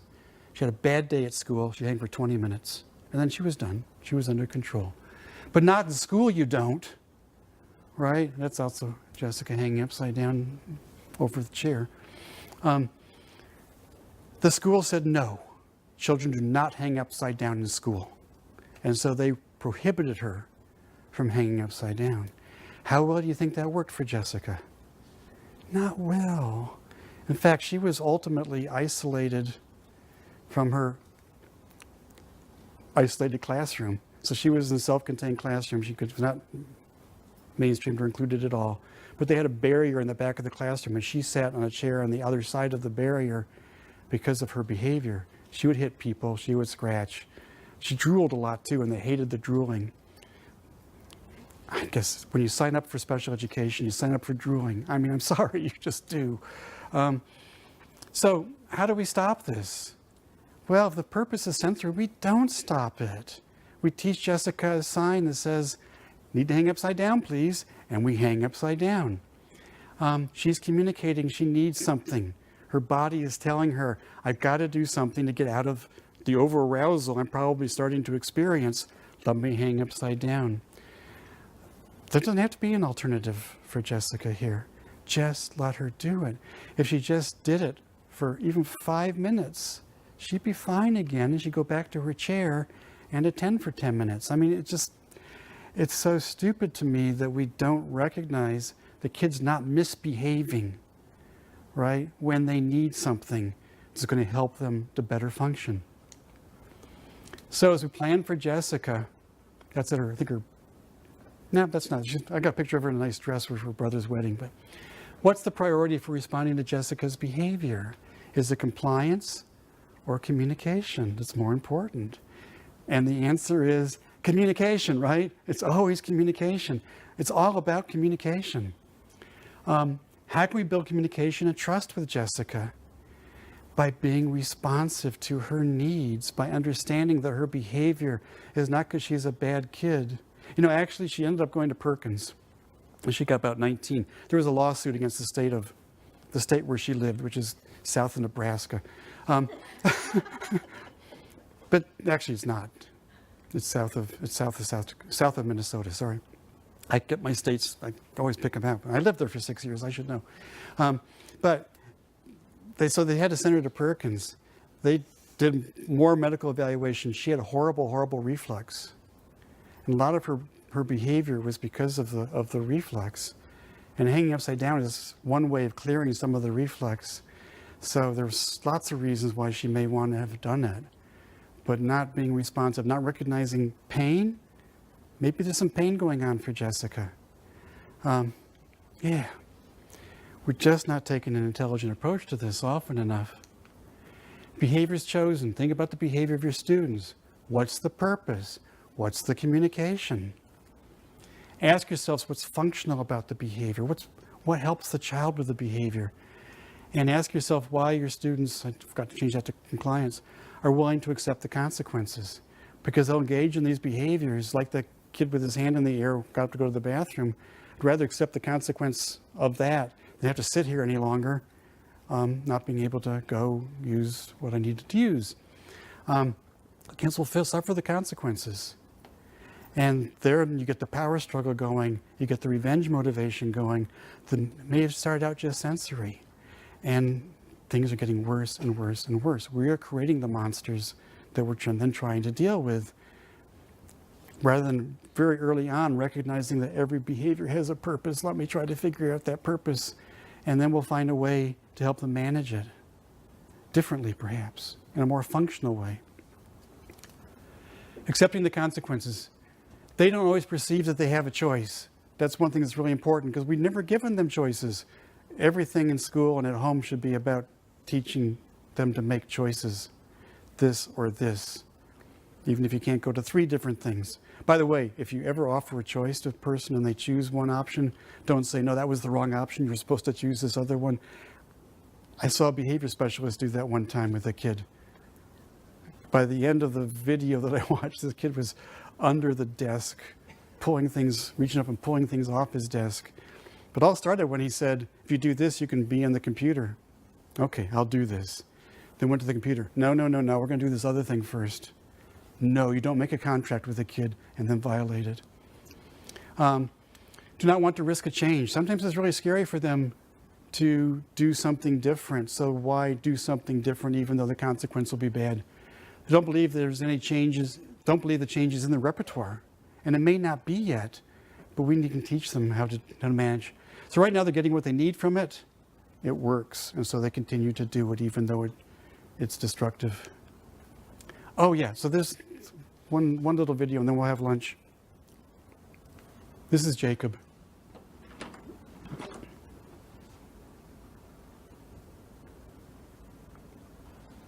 Jake, let's hang out. Jake, come on, let's hang out, dude. Not today. Self-advocacy. All right, let's have some lunch. So I want to talk about understanding behaviors communication, or I once had a presentation, it was titled Reading Behaviors Communication, and the conference people didn't know quite what I meant. They thought I was talking about reading behavior as communication. This has nothing to do with reading. It's trying to recognize within the behavior that can make sense, communicates. So, some key points here. Behavior has meaning. Once the purpose of the behavior is understood, the behavior can make sense. I said that really fast. I'll calm down here for the interpreters. But I've said that already, but it doesn't hurt to reinforce some of the basic concepts here. Behavior is a form of communication and needs to be read to understand its meaning. Parents do this with their newborns, right? And within a few years you say, oh, or a few months, that's the hungry cry, and that's the tired cry, and that's the annoyed cry, and you distinguish these. This is kind of a similar process of recognizing that, oh, that behavior means this, and this behavior means that. Trying to change behavior without first understanding it can be ineffective and damaging when we take away something from the child or we stop the child from communicating with us. And behavior can be the creative means by which the child learns to function. And so we have to understand it has communicative value. It's communication. A parent sent this to me, and what he said in the email was, Braulio did not want to eat his snack. Now, you might have got that just by looking at the boy. There are cookies here. They don't appear very well on the screen. But he didn't have to have Braulio say, Dad, I don't want to eat my snack. It communicated. Was Braulio deliberately trying to communicate with his dad, I don't want to eat my snack? Or did the dad just see it without deliberate communication? It doesn't really matter. It still becomes communication. Whether it's intentional communication or not, it's still communication. We can still read it as communication. So the communication hypothesis: behavior often functions as a primitive form of communication for those who do not yet possess or use more sophisticated forms. And some may never develop more sophisticated forms, but behavior can be a major form of communication, letting you know what's going on. I mean, you're all communicating right now. There was a major communication that took place when the chairs moved back.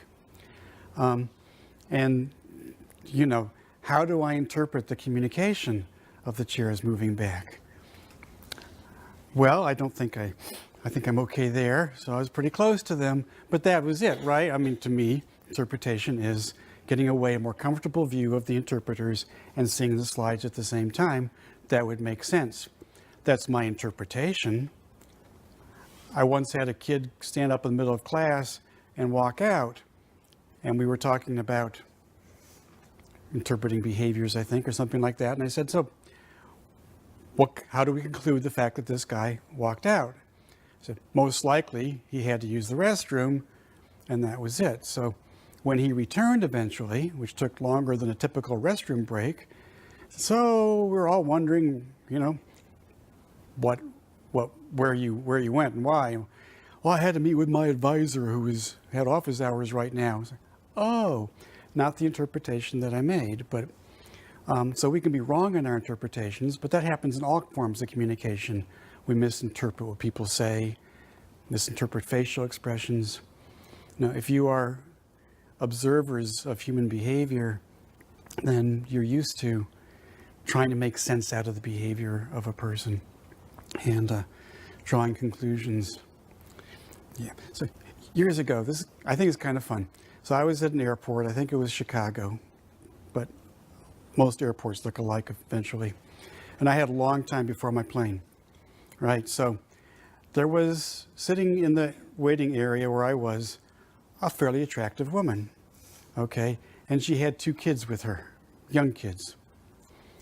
So in observing, I was pretending to read my book, you know, I was trying to make sense out of what she's doing there with her kids. I'm waiting for a plane, obviously. So is she married? And I couldn't see any rings, so maybe she's not married.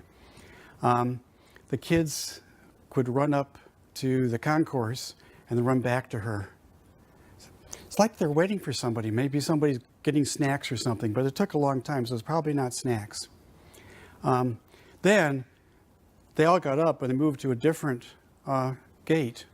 So I had plenty of time, so I left and went to their gate too, because this is kind of fun. And then I said, I know what's going on here. They're doing an exchange. These kids are waiting for their father to arrive, who will then take them wherever he has to take them, whether they both flew in or whether he's in the Chicago area and she's not, I don't know. But my guess was it was an exchange. So then I really wanted to find out. And after a while, the kids got really excited, and this man and this woman walked up the concourse and met the girls, and they hugged the guy. They ignored the girl, the woman. So, okay, that's probably stepmother or girlfriend or something, who knows. And the woman came out and she spoke just to the guy, and then he turned around and took the kids and left, and she went to a completely different gate, right? So, just kind of curious, so I went to the other gate. She was flying to New York. I wanted to go up to her and say, I've been through this, I know how hard it is, but I thought that would be really weird. I'm not quite that weird. And so I just walked back to my own gate. But we're always interpreting behavior of people, right, as communication. I mean, I could have had a little conversation with her about waiting for an exchange or whatever. But all right, now I've told you too much. It doesn't mean that behavior necessarily has communicative intent. That's important. Just because the person's doing something doesn't mean that they intend to communicate something to other people. Sometimes it's just the thing they do, but it can still tell us something about what's going on with that person by watching what it is that they're doing and trying to come up with some ideas as to why they're doing it. Doesn't apply only to those who do not talk. I mean, all of us engage in behaviors all the time. Sarah was just thirsty. I got that. She drank some water. All right? So she didn't intend to tell me, hey, Tim, I'm thirsty right now. I'm going to drink some water, right? She just did it. She can talk quite well. We've already found that out. So, we can still read her behavior. Does not imply the individual systematically and intentionally use problem behavior to influence others. So why did I choose a very challenging behavior to communicate? Doesn't mean they said, boy, I'm going to make this really bad for them so they'll figure it out. It develops over time, but it's still communicative.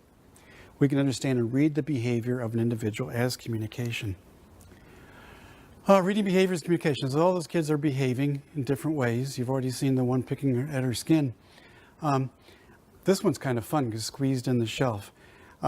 If you have working with a kid with charge, that's not unusual behavior, is to squeeze into something because they really like that tactile pressure, and it helps proprioceptively as well. So, highly inappropriate, but I love when the kids do it because they're doing something that's going to work for them. And so it's communicating to me, I need this pressure right now, so I'm going to squeeze into something that gives me that pressure. All right. Many communication systems, as you know, so they're direct behaviors. There's gestures, and some people gesture more than other people gesture. Vocalizations and sounds, even if they're not words, people vocalize. When Jacob clucks, that's different than the frog thing. But when we just, that's usually pretty good mood, pretty happy. Signs, of course, actual speech, and then augmentative forms. Remember, all of these are communication systems, but sometimes people forget that the direct behaviors are one of these, which we should be utilizing to understand and communicate with somebody. Think about, what if no one understood you? I know you probably had those moments when you thought, nobody understands me. If I don't talk, there's a reason. It's because no one understands me or my personality. And the thing is, some kids do shut down because nobody is very responsive to them. It's especially important with someone who's deafblind that there be available people who are responsive to them, or they will learn to shut down. And you'll see people just kind of sitting there, tuned off into their own world because nobody is responding. One of the things we learned early on from a deafblind consultant, we were trying to get Jacob into the preschool program. He was just being served by a woman who came to our house, I don't know, once or twice a week, I can't remember now. But they never allowed anybody to go into the preschool program until they were 3. These rules. But the consultant made the case, someone who's deafblind needs somebody available and responsive to them all the time, because you don't know when they're going to come out. And if they come out and are open to the world and nobody's there, they'll just withdraw again. So that was, I think, the tipping point allowed Jacob to go to the preschool program when he was 2.5 and not 3. Which I think was very beneficial for him. He needed the structure of that situation. But see, that's the thing about communication. Communication requires a partner. And if nobody's available, I learn to stop communicating. It's not easy. Learning to read behaviors, communication takes time to get it right. You're going to get it wrong much of the time, but that's okay. You just keep at it until suddenly it makes sense. Recognizing, interpreting behavior, keen powers of observation, as we said before. We have to learn to observe all the nuances. There's a whole group of deafblind experts in Europe who are the communication network of Deafblind International, and they do these videos and break down the communication by each second of the video almost. But the things that they observe are just absolutely incredible things I would have totally missed if they hadn't been so tuned into it and stopping and starting and stopping and starting to be able to see how the interaction between the deafblind individual and the person who is not deafblind worked. It requires relationship and trust, and I'm going to emphasize a number of places the importance of a person feeling safe. Jacob has a team of about 14 caregivers. And they're all college, well, almost all college students. One was a college student. She graduated. Now she's a special ed teacher. She continues to work with Jacob because I never want to be away from Jacob ever. And we're fine with that. Most of them we get for 2 to 3 years and they graduate and then they're gone. I tell them I'm going to call their professors and flunk them so they have to stay longer, but that doesn't usually go over well with them. But I can tell when we hire a new one, and I warn them, at first, Jacob's going to test them. He's got different ways that he tests them. One is to flop on the floor and you can't get him up. And it's kind of embarrassing sometimes. And one girl was between the 2 doors entrance into Target with Jacob on the floor, being unwilling to move. People coming in and out. Do you need help? No, I don't know what to do, but he'll get up eventually. So he's going to test them. But see, it's so important for him to know this is a person I can trust. And just because we hire the person doesn't mean that he's automatically going to trust them, right?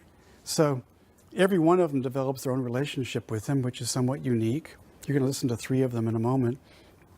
Talk about behaviors, communication with Jacob. But it's we don't try to tell them you always have to be this way with Jacob. They find their own way of developing that relationship. There are things they need to do, obviously, but in terms of that relationship.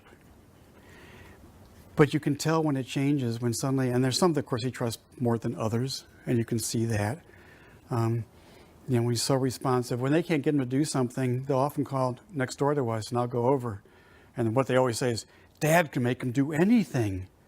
Well, yeah, I have a long 29 years of relationship with Jacob, and he trusts me. And so if I say to him, sorry, guy, you got to, he just goes and does it, right? Because his dad. So that's something that's really important. All of this is based on your ability to establish that relationship. But it does take time. You can't get discouraged if, in the first few weeks is not going anywhere at all. That's okay. That's normal. Actually, it's positive because the kid isn't just accepting whoever comes along. They want that relationship. They need that relationship, and they'll get there. So here's a made-up kid named Justin, 19 years old with disabilities. When did I make him 19? So it depends on my presentation. I'll change names, I'll change stuff, but I think I used to have him as 12, but it doesn't matter. It's just Justin. He's gotten older with age. So when someone touches him, he often hits them. All right? Now, why would he do that? One of the things I ask people to do, parents and also professionals, is if the kid could verbalize, what would they say? If the kid could verbalize, what would he say? Sometimes people get kind of confused by that. I remember one parent said, I'm mad. No, I'm talking about what are they communicating in general? So here's some examples. So maybe Justin's saying, I hate surprises, therefore wham, right? Or maybe he's saying, I don't like to be touched, therefore wham. Or maybe I wanted to acknowledge your presence, probably worked, right? There was an old, anybody remember Dick Van Dyke Show? Probably not. But there's one episode where an old friend of his came to visit, and it was like his friend had this thing where he hit Dick in the cheek and said, stretch. My sister and I would always do that together, stretch. But so acknowledging your presence, right? I like you very much. It's a weird way to show affection, but I need more warning before you approach me. That one makes a lot of sense to me. I've been touched too much and I can't tolerate it anymore. Some of these kids do go to doctors constantly. People are always doing something. People are always grabbing them and taking them someplace. I can't stand anymore, therefore whammo. I was telling you I'm ready for work. So that, I've been bored. I go up to somebody and then I hit them. I don't know where their touching me came from, but oh well. I'm not Justin, right? I'm asking you to come back later. Probably worked. I don't know, because I made up Justin, I don't know which of these is true. But that's what we need to be able to figure out. When Justin, I can hear you say it. And most of the time, Justin's pretty calm, pretty easygoing, but sometimes, you know, all of a sudden he'll hit somebody. We think that means, right? And, you know, you have a guess, and then with more experience, that doesn't really fit. Oh, no, I think it's this over here. One of the things that Jacob does when he has we figured out, when he has an ear infection, he'll take an object like this and wrench it in his neck, right? And, you know, Jacob's wrenching, any object you find, he's wrenching it into his neck. Oh, I wonder if his ear hurts, right? And so he goes to the doctor, sure enough, ear infection. You figure out that's what that means. He has a behavior they call trolling, where he goes around the house, grabs something, and then someplace else and something, and Jacob's not happy. Something's wrong, probably experiencing some pain. Or when his pain's worse, he'll turn on water faucets and put his hand underneath. He's definitely in pain when he does that. It's weird, but yeah, we're all weird. So understanding Justin, how do you know what he was communicating? Well, the careful observation over time. You're looking for patterns. How often does he do it? Where does he do it? When does he do it? With whom does he do it? If he's always hitting one person, there's something about that person. If he's always hitting tall people, something about tall people, right? So we're trying to figure out the context. Is there a time of day when he hits people? Never hits anybody in the morning, or it's only in the morning, right? Put his behavior into words. What is he trying to say? Understanding Justin, decide how to respond. This is something I don't think we think often enough about. It's like, okay, I know what they're saying now. Okay, what are we doing? This is a conversation. We have choices for how to respond to a kid who's doing something. If a kid comes up and bites you, you've got choices for how to respond, right? You may want to hit them. You may want to bite them back. I don't recommend either one of those, but you do have options. And what you choose makes a difference. How we respond is communication to Justin, right? Justin is reading our behavior as communication as we're reading his behavior as communication. The problem for Justin is with limited vision and hearing, he's going to have a harder time making sense out of our behavior than we will of his. So that all actually means that sometimes we need to exaggerate our response so it's clearer to the kid. Yeah, we want to be careful to avoid behaving in a way that Justin will misinterpret. Misinterpretation of communication is a frequent problem for just those of us who speak. Our response starts to shape his behavior. What we do will influence what he does next and how often he does whatever he's been doing. So remember, Justin's behavior and our response is a communication system. Communication builds relationship. Communication builds trust. All relationships based on communication, right? All of it. So if you want a relationship with somebody, you've got to establish a means of communication with them. Okay, so I asked 3 of Jacob's caregivers at one point to talk on tape about how they understand behavior and communication with Jacob. You can see Lauren first. Lauren did not want to do this. She did not want to be on tape, but nevertheless, she did it. She worked with Jacob for, I don't want to say 6 years, so she knew him really, really well. So we'll look at Lauren here first.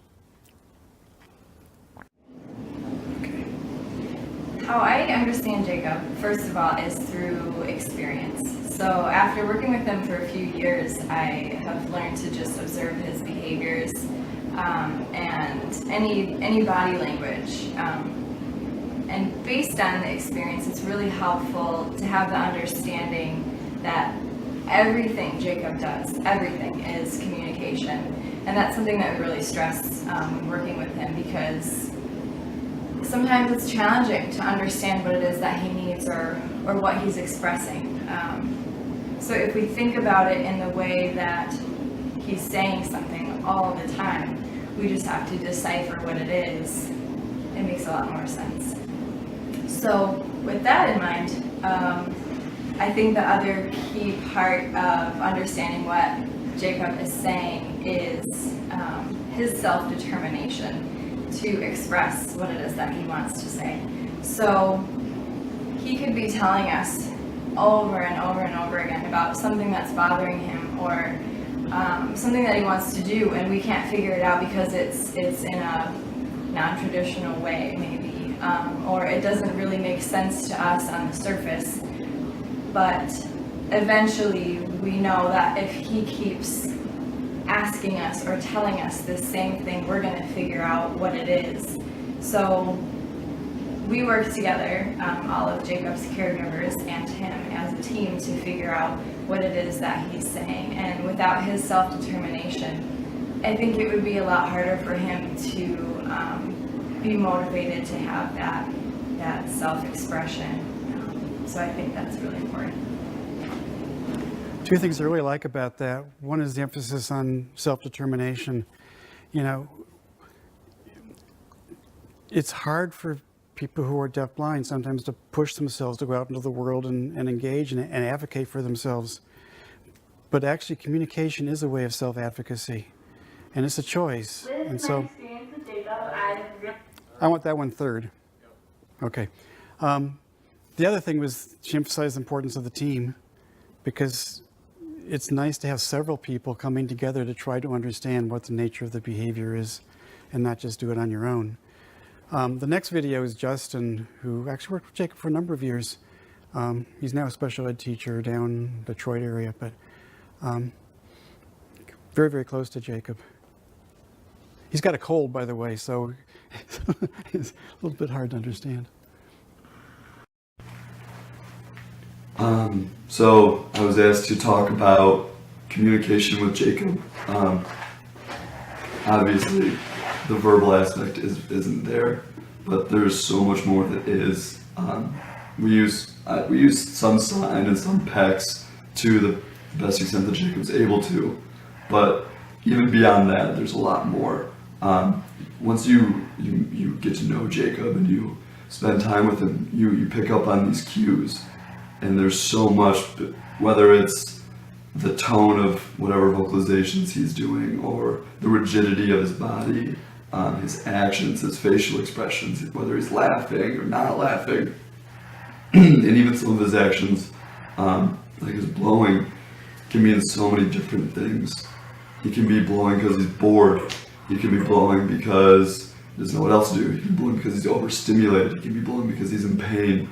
And the more and more time you spend with him, the more you're able to decipher and distinguish between these different these different methods of communication for Jacob.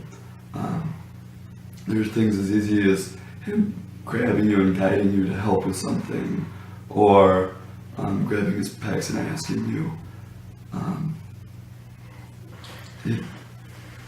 There's so much to it that you really don't realize at first.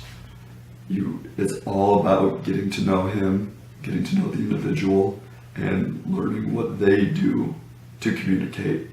A professor once said that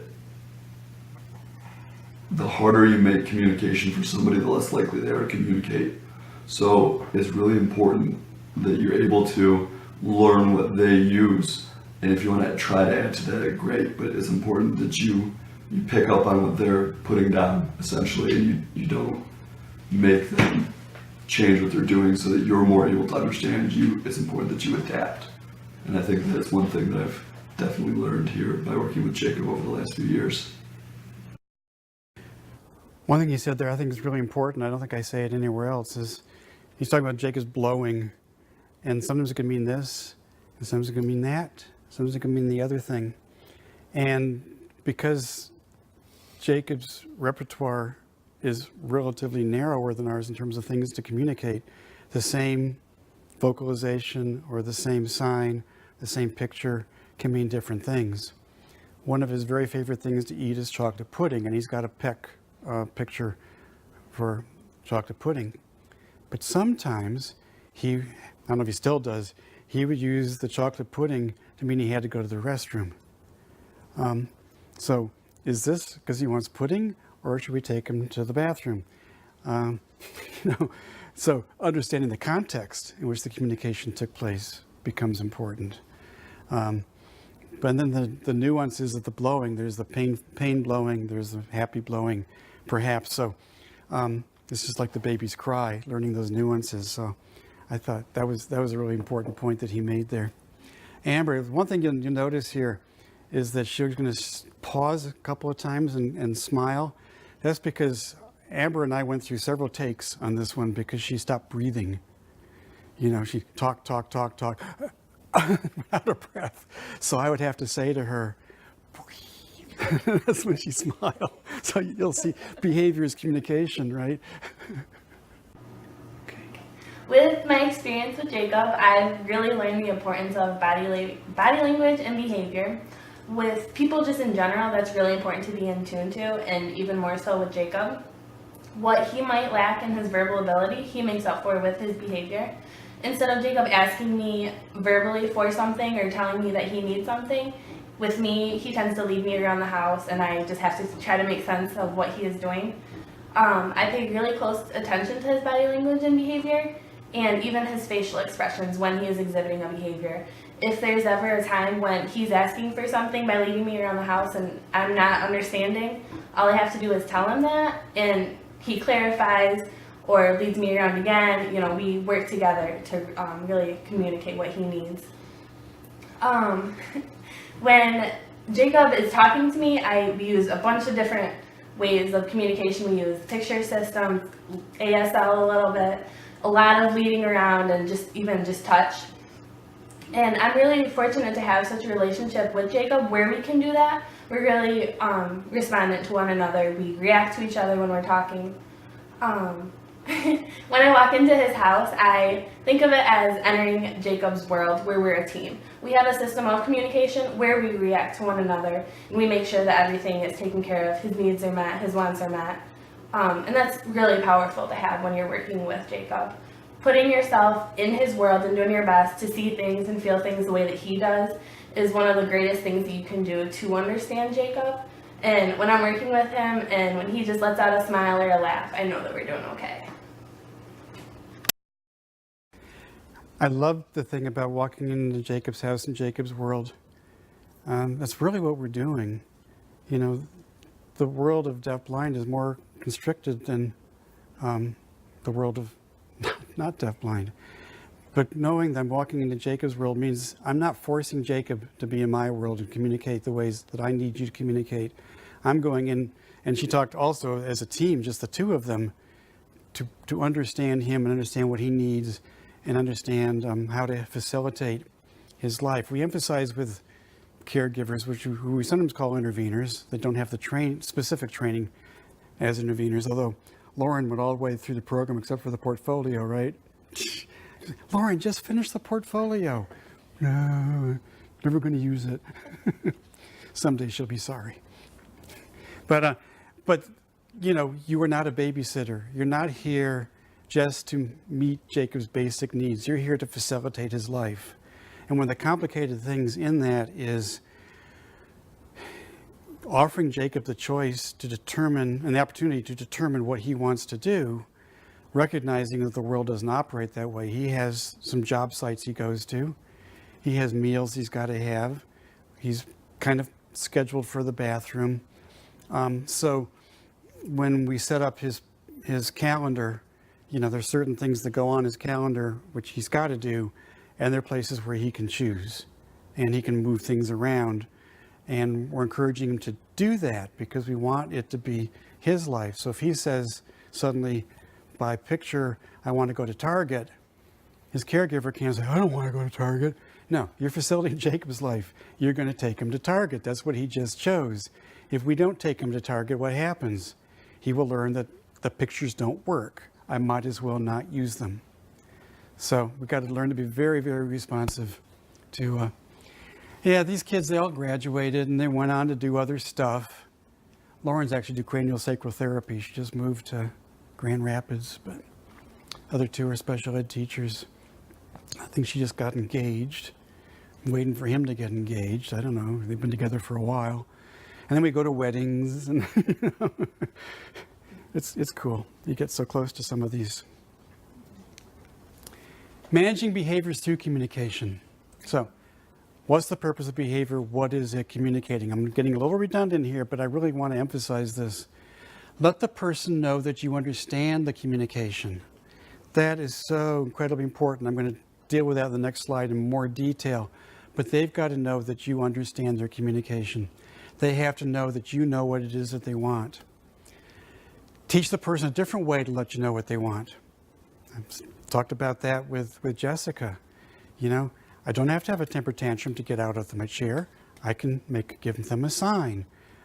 Do something like that. And respect communication. It has to work before you can shape their behavior or shape the conditions. It has to work.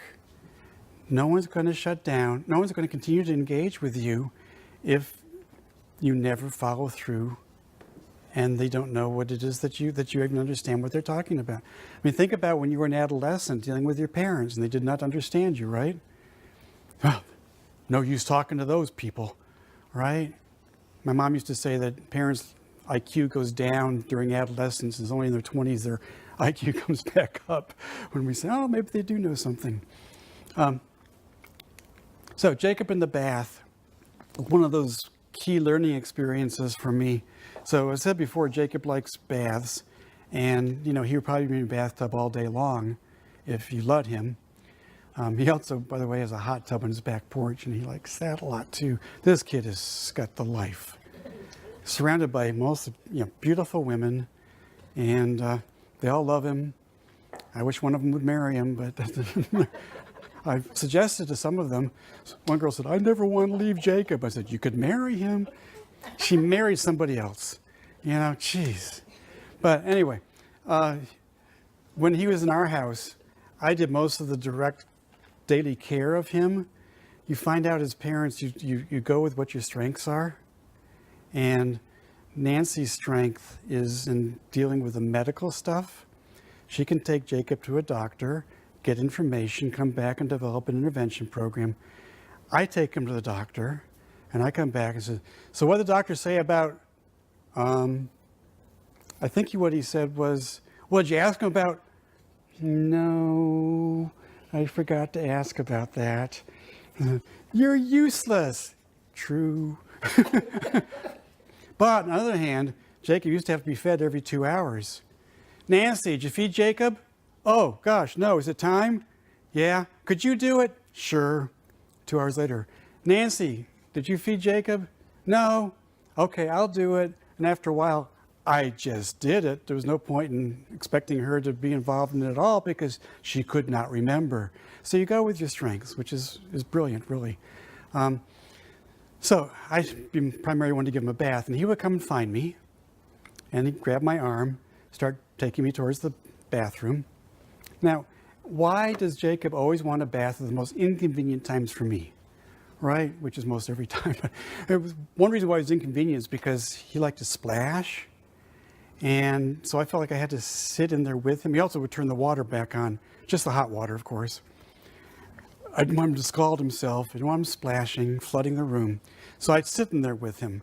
And it's boring, right? I'm looking at my watch. Come on, Jacob. But he doesn't want to get out. And so I'm busy now. So he's taking me to the bathroom. I'm saying, no. I start dragging him a different direction, right? And he's dragging me, and I'm dragging him. And I'm going, no.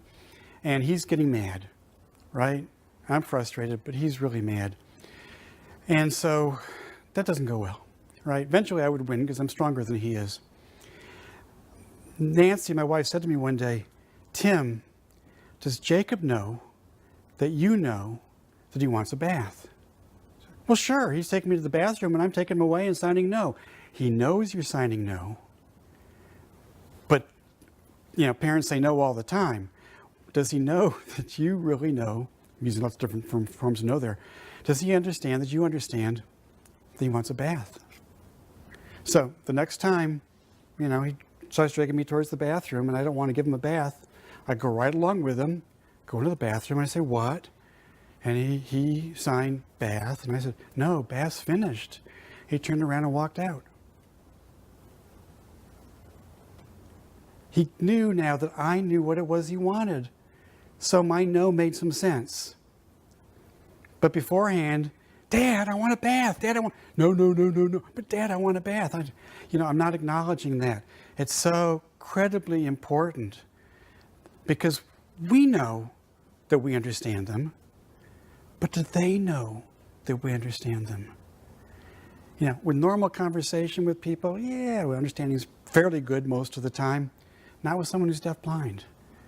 We have to go overboard to let them know that we get it. And then the decisions that we make, think about even Jessica with her chair. My butt hurts too much, or it's too hard for me to hold my head up. I'm getting exhausted here. No, right? You have to stay in your chair. But do you understand what's going on with me? So I don't know how you communicate it with her. You guys are going to become the experts on that. But oh, you're tired. By the way, those who work with kids with charge, how often they'll sit like that or like that. And people say, sit up. When you have vestibular problems, you have vestibulo-ocular reflex issues. The vestibular system directs your eyes to be able to focus on something. So I can turn my head and still see Anne. Well, I can't see Anne because she's over there, but I can still see her sign, right?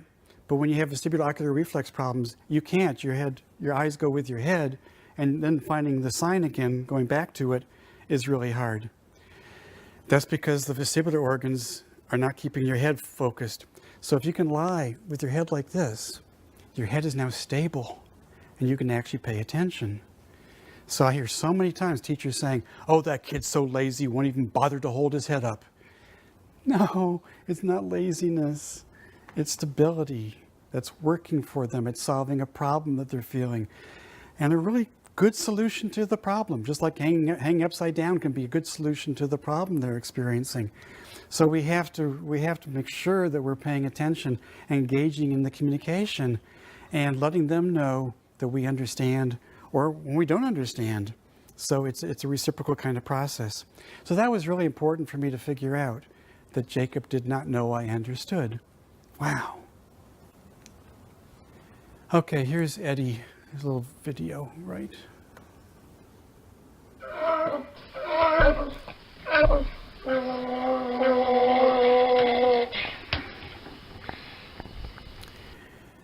All right, what's Eddie communicating? What do you think? Yeah. Frustration. Okay, frustration is one clear possibility. Other ideas? He's upset. Maybe he's trying to communicate that. Communicating how upset he is. Yes. Tired. Tired. He's in his pajamas. Pain. Bless you. Yes. I'm glad someone remembered. Pain. I always want that to be the first response. Pain. Actually, we didn't find this out until years after seeing this video. And he's much older now. He had ongoing gastrointestinal pain of very severe sort. It's the kind that doctors don't always identify because it takes lots of diagnostic procedures you have to put somebody through. But now they've found out what it is, they can treat that, and we probably will see less of this. This is a hard video to watch because the kid's hitting his head. And as I said before, that reaction can become a habit. So he might hit his head for lots of reasons, not just the original reason. It just becomes part of his repertoire. It's not a real nice part of the repertoire. So the earlier we can zero in on is it pain, frustration, tired, upset, all of these. And if you can even put it into words, I'm really tired right now, therefore, or I've had it right now, therefore, or hurts so bad, therefore, that can really help you. So he's communicating. I once had a parent, oh my God, her kid was biting, it was his hand. Yeah, it was his hand so badly that they bled all the time. And she tried wrapping them, but nothing was working. He was still biting his fingers. And she emailed and she said, he has no communication. And I emailed back and said, untrue. He's communicating. The biting is communicating. But She didn't believe me, and she had all his teeth pulled. That's one response we could use, I suppose. I don't think it's the right one. Something was hurting. It probably was pain. But, well, we don't know. Now he's just gumming. I don't know. Actually, I think that kid passed away ultimately. But, yeah, so we have to... Everybody's communicating. Just never, ever say the kid doesn't communicate. Everybody communicates. That dog Dewey communicated. You know, worms communicate. We just have to be smart enough to figure out what it is they're communicating. And we can do that if we believe that it can make sense. If we believe that it's communication. If we believe the kids are making choices, then you're halfway there to figuring out what it is that they're telling you. So, where in the urgency hierarchy? Is that a 1, 2, 3, 4, or 5? It's not a 5 for me. He's hitting his own head. He's not bashing against the wall someplace. But it's certainly a behavior I would like to change. But the only way we're going to change it is by teaching him a different way to communicate and then respecting the communication when he does it. That's absolutely key. So how should we respond? We have choices, again, of how to respond. How we respond is communication to Eddie. We must be very careful to avoid behaving in a way that Eddie can misinterpret. I've kind of had these before, but so important. Our response starts to shape his behavior, and his behavior in response to us is further communication. So it's all about reciprocal communication. You hit your head. I do something. You do something in response. I do something in response to that. You know, with Eddie, I would probably start with a hug, because I use that a lot. Not just because I'm a hugger, but I just do like the squeeze. Temple Grandin, I got that from Temple Grandin with her squeeze machine, but it really helps settle somebody down. But if it's pain, it will settle it for a moment, but it's going to come right back. You can also say, I think it's pain, so let me give the kids some Tylenol or some Motrin. That's not going to kill them if you give them some when they don't need it. But if they then settle down, that's some clue. Sometimes you can smell the gas. You say, I know what this is. We're going to the gas X. Even if I can't smell it, I might try the gas X. I'm going to try a variety of different kinds of things to see if it helps, knowing it's not because he's got autism. He doesn't. It's not because he just doing meaningless stuff. But you know, you'll get that from people, and you're going to have to be the people to kind of stand up for your kids when someone says, well, they're retarded, right? You know, and that's what you'll still get the R word. No, Eddie's not doing this because he's intellectually disabled. He's not doing this because he's just a bad kid. He's not misbehaving. This is a kid who's expressing something that's going on with him. We're the ones that are stupid enough not to be able to figure out what it is. I'm not going to talk about self-regulation. So. Communication can be a key. Acknowledge behaving as communication can be an effective way of preventing challenging behaviors from emerging. Yeah, if you don't even want them to emerge. And that's why I honestly think the one reason why Jacob has not developed severe challenging behaviors of any kind is because we have always thought of his behavior as telling us something and responded appropriately. Because the behavior tries to recognize, because we're trying to recognize and respond to the child's goal. A lot of these slides are modifications of slides that were developed in a joint presentation I did with Sharon Berry-Grassick from Perth, Australia, who's an expert in deafblindness and charge, and passed away yesterday. So it's kind of bittersweet of showing some of the stuff that she developed initially. So I'm going to show you a video of her a little bit later, but yeah. Actually, I'm going to do it right now. So this is Ashley, older than she's going to be in the video. She's a baby. Ashley has severe behavioral issues. She's one that pulls her gastrostomy button out. Her mom doesn't know how to handle Ashley, I'll put it that way, because Ashley has much more potential than she's been able to demonstrate. And I think the video of Sharon working with Ashley shows you an example of establishing that behavior as communication. It's remarkable. So we'll look at the video and then talk about it. Yes, it's me. I bet you like these bright colors. The red. Do you like these bright colors? You are looking at that red and the black, aren't you? Oh, you like that? Oh, you like that? Oh, it's nice. You want to feel it? You want to feel it? She says, no, not really. I want to look at it. Oh, and there's green. He's following the green. Good looking, Ashley. Good looking. Have a look. Oh, I like that, Sharon. I like the green. I like the green color. Yes, and the red. Oh, I like red, Sharon. I like the red. Can we put this up here? Yeah, this is fun, she says. Oh, and I don't mind touching a little bit of it. Yeah. And beautiful colors, huh? Oh, I really love that red, Sharon. I really love the red. Let's try the green. Oh, the green isn't anywhere near as interesting. No, nowhere near. Let's try the red. Oh, yeah, it's the red. The red gets my vote, she says. Now, let's see what happens if I do this. Let's see what happens if I just do this.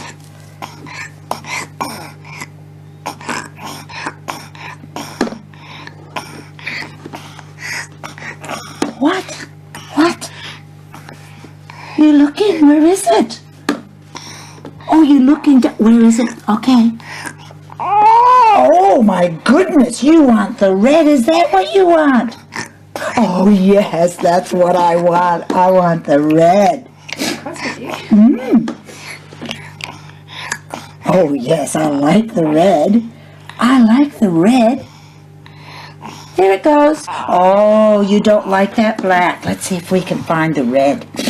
Where's the red? Oh, there it is. There's that red. Oh, you're touching it a little bit. It's not too bad, Sharon. It's not too bad once I get used to it. Can we put the red away? That's because it's very cold this morning.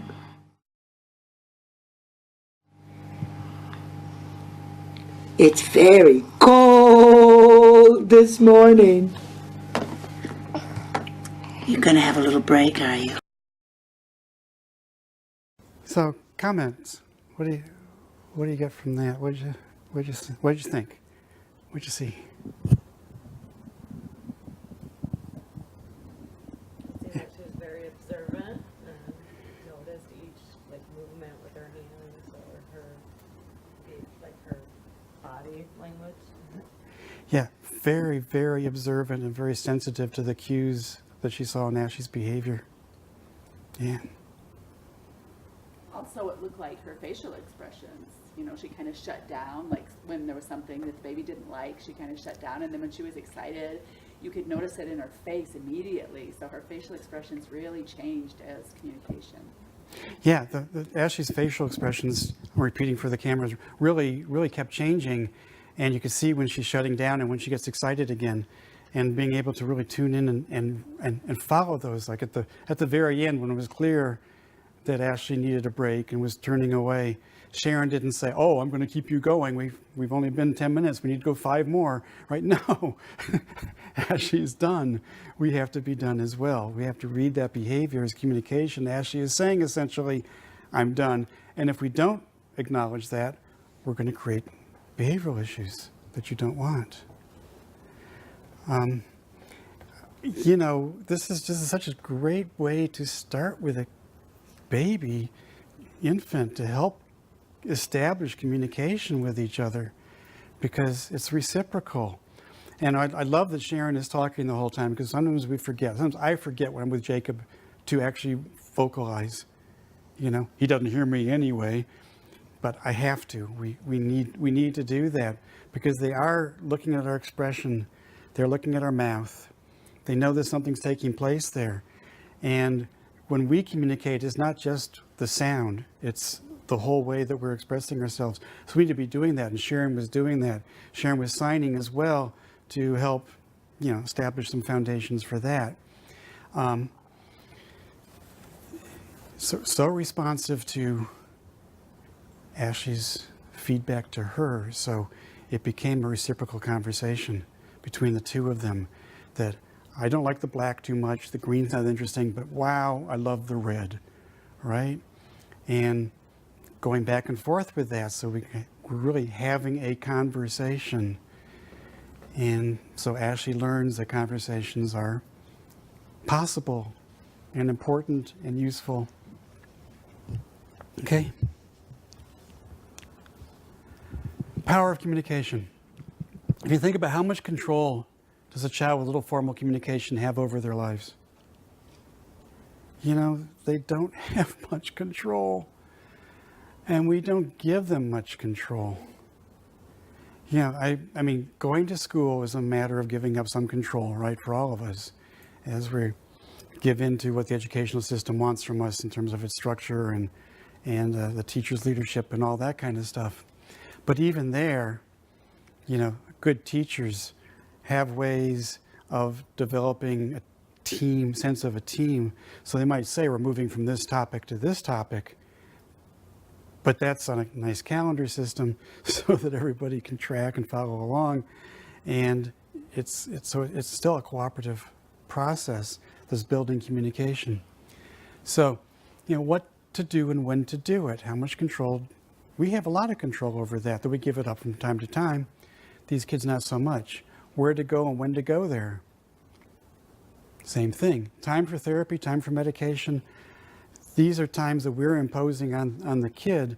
If the kid is not a part of that communication around those things, then they're losing control. And when they lose control, they stop communicating nearly as much because it's pointless. No one's responding. It doesn't make any difference. No one cares about what it is that I want. So, acknowledging behaviors communication gives back some control. You know, even if you can't do what they want to do right now, even if it's not time for a bath, Jacob had more control once he knew that there was some communication had taken place, went both ways. And he didn't have to cooperate with me at that point, but he chose to. You can't learn to self-regulate without having some control. I skipped over self-regulation before, but learning how to regulate ourselves is so incredibly important. You guys are incredibly well self-regulated. You have sat for a long time. You've paid attention for the most part. I haven't noticed lapses, but I'm saying I sat where you're sitting, and I track most of the time, but not all the time. You know, you sat in a chair, you squirmed a bit because you have to, right? You moved around, you scratched your head, you twiddled your fingers. I mean, it's all good. It's all part of the process. But the ability to self-regulate is not something which is automatic. It develops over time, and it develops in relationship to other people. A lot of our kids have a hard time learning to self-regulate themselves because they've not had choices. They've not been in situations where that they understood. Self-regulation is around moving towards a goal. So I organize my thoughts, organize my behavior, organize my feelings, and organize my physical self to be able to achieve a goal. You know, if you're studying for an exam, you got an exam on Monday and you got the weekend to study. You know, to be well regulated means that with every little interruption to go run out to the bar and come back again is like, no, I know my goal. My thoughts are focused on what I have to do to study. I've got some food. I've rested. I'm sitting in a comfortable place. I'm motivated because I know I can do well. You know, I got my emotions under control. I'm not panicking. All that is good self-regulation. It develops in relationship with people through communication. So you are doing much more with establishing good communication with the kids than just understanding. It's also helping them with their social emotional development, because they're understanding about relationships. Relationships are reciprocal. I know one young adult with Charge syndrome telling me that she hated going to the mall with her friends because they'd be walking through the mall and her friends are having a conversation and Chantel had no idea what they were talking about. It's no fun, right? Some of you have experienced that, I'm sure. So we have to have the relationship. We have to be tuned in. We have to find out how to overcome the barriers to the communication so that we are constantly able to access communication, because that's really what it's all about. All right, so that, each one was timed for an hour. That was just an hour. That was really great timing. All right, I want to talk about the environment, because it's a heck of a lot easier sometimes to change the environment than to change a kid. And yet, the environment impacts people so much. I'll give you one little story to start with. My friend David Brown, I mentioned before, and he had that hierarchy of behavior change. There's a kid in a classroom who was sitting next to the aisle where people walked back and forth and was having all sorts of behavioral issues. And he realized that her behavior increased every time somebody walked by, and that it was the air that was generated by someone walking by that was getting to her. So they moved her away from the aisle up against the wall. She did very nicely. So sometimes it's just something as simple as moving where somebody sits that can make all the difference, and that's the issue. So the environment, its impact on behavior. So we want to be constantly thinking about how can we create an environment which supports positive behavior. You think what kinds of things in the environment go against positive behavior, and there are a number of things which we'll be looking at. But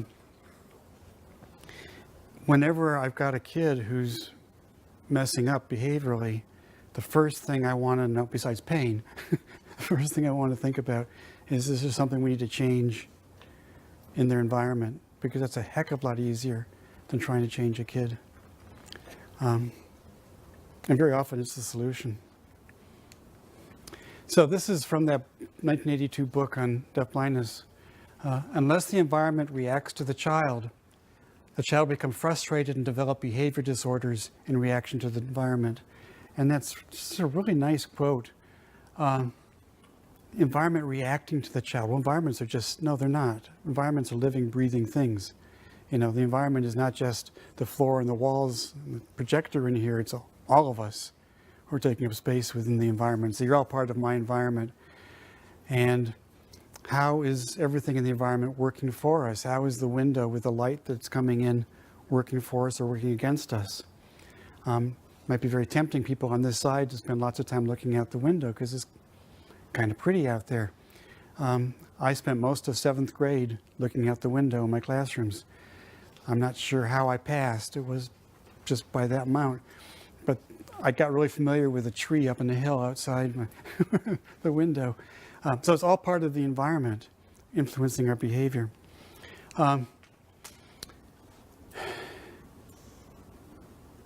So it has a profound impact on behavior, and it has features that can be changed. You can draw the blinds across that window. We can arrange these tables in a different form. So there's lots of things that can be done to modify the environment and will change our behavior. You get different behaviors sitting around a U here than if you're all in rows. Subtle with this group, I think, but still you would get different behaviors. Some classes that I can't much anymore given the format of the rooms, but teach in a circle. You know, custodians used to be driven crazy because, you know, I come into the room and have to rearrange all the chairs. And I said, what do you think I have to do? So I don't know why their convenience was more important than mine, but it seemed like it was because I was told by the dean I had to change the chairs back. So key elements in the environment. people, time, and space. Okay, the people are here, the space is here.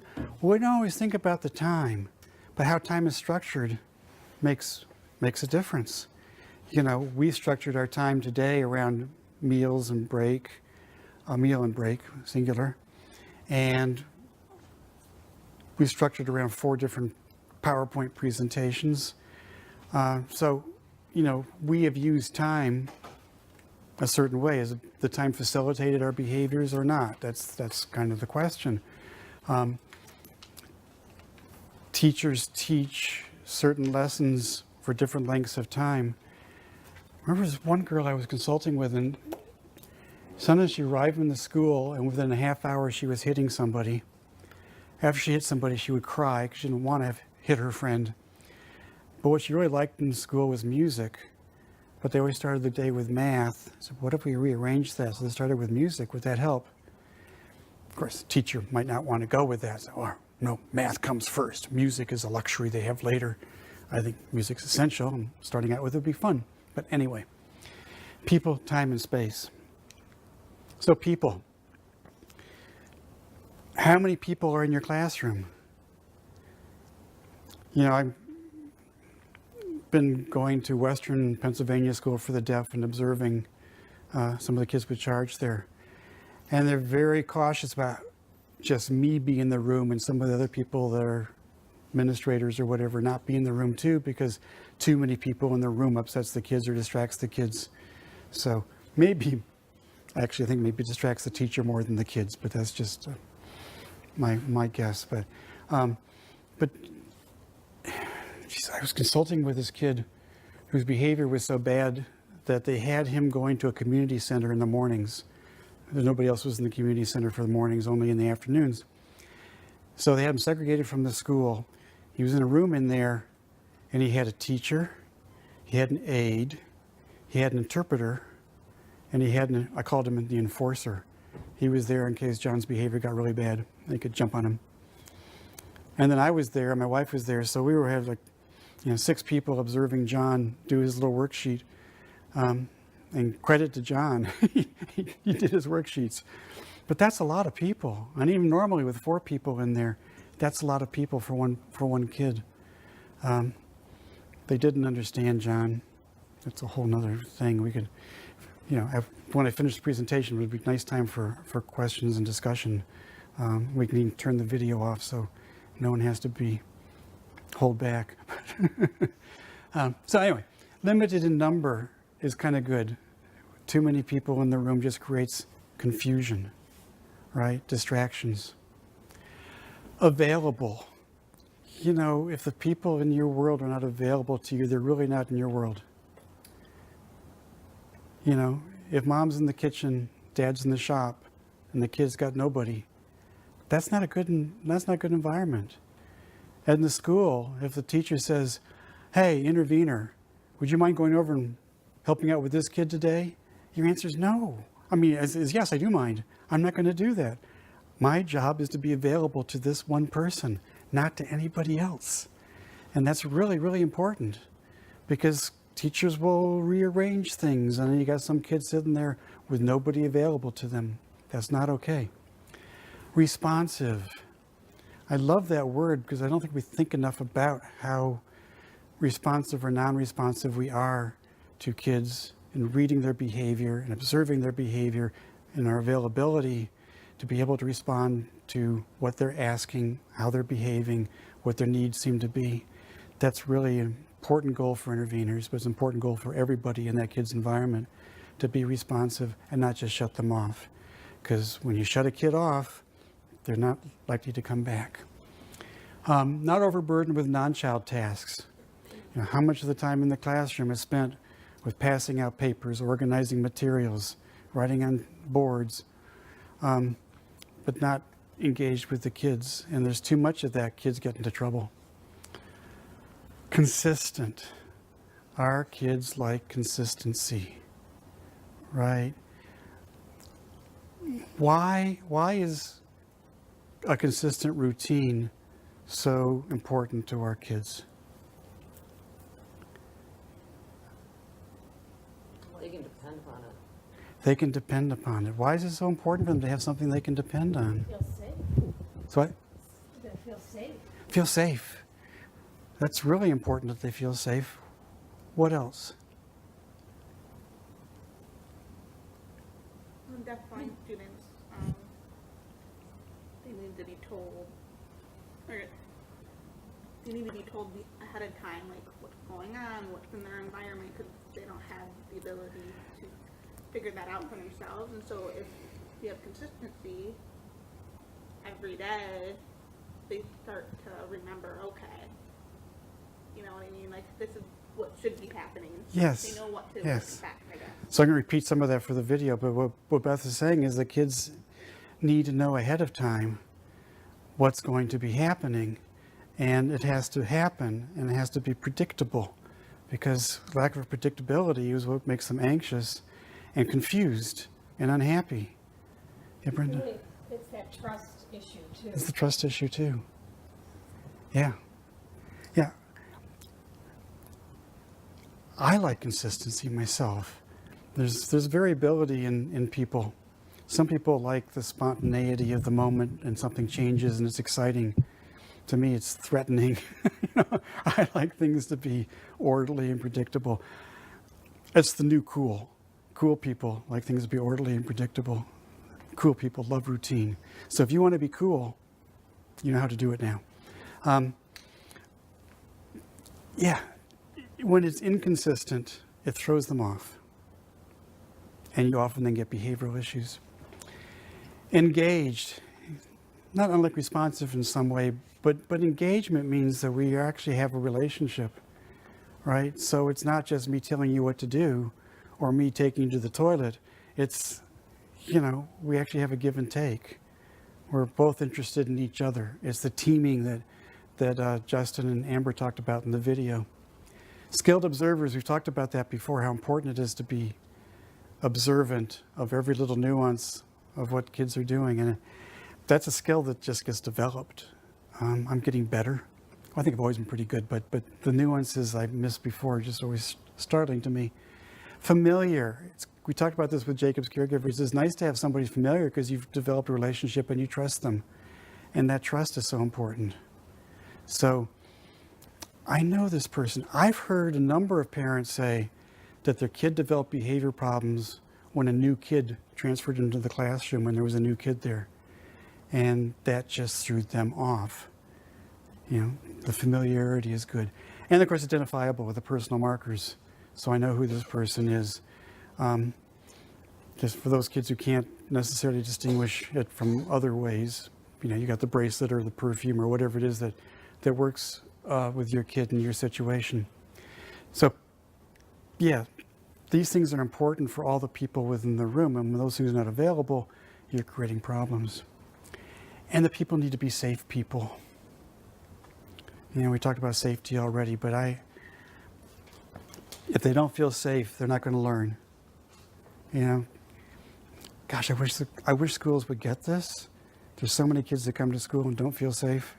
They don't feel safe at home, don't feel safe at school, and yet we're testing them, finding they're not achieving the right test scores, and schools are being, no, it's how do we create safety? Well, part of it, obviously no abuse, no bullying. They say that 1 in 4 people with disabilities are abused. I don't know how they come up with these statistics, but certainly abuse of people with disabilities is pretty prominent. It's hard too as a parent. I mean, I'd abuse my kids, but it's not because I haven't thought of it, right? They can drive you to a point where you're so frustrated and you don't know what else to do. And unfortunately, many of us have control over that, but not everybody does. And the bullying, I've heard so many of the young adults with Charge syndrome talk about how they were bullied when they were in school. You think they don't notice some of the making fun of that takes place. They notice it. So we have to make sure that none of that is taking place. No ridicule. I mean, and this is on tape too, so I'm public confession. We made fun of the kids in special ed when I was a kid. So one kid, Kenny Edgett, and we do the gesture, make the face. I mean, that's horrible, but nobody told us, don't do that. Nobody explained to us what kids in special ed might be there for. No one explained that Kenny Edgett had, well, I don't have lots of memories of Kenny, but I think he had some cerebral palsy as well as some other issues. So we just did it, right? Kids need to be told that's not okay, right? We can't have environments when that's taking place. No shame. We don't want to shame our kids with deaf blindness because of things they can't do, right? But when we criticize them and we blame them, why can't this kid ever wait to pee when they get to the pot and they have to pee their pants? Why do they always have, when we're saying that stuff, even like adults to each other, the kids are picking up on the attitude, and other people are hearing it as well if it's not the kid. We can't be shaming people. And then adultisms. I don't know if you're familiar with the term adultisms, but you've all dealt with adults. And you know how they talk to kids. So, why did you do that? When are you going to ever grow up? Children your age don't behave that way. All these things we say to kids which actually ridicule and shame them, but we're doing it because we're the adults and we're explaining to them why they can't behave the way they are, and it's not very helpful or productive. We can't talk to kids as adults to kids. We have to talk to kids as human being to human being and give up the adultisms of, why did you do that? That's one of the big ones, right? I had no idea. Most people, when you ask, why did you do that? They really don't really know. They can come up with a reason later on, but no, it's useless. It's pointless. So we need to be safe people. You don't do any of these things. You build relationship. You be responsive. All those things we talked about on the previous slide. Time.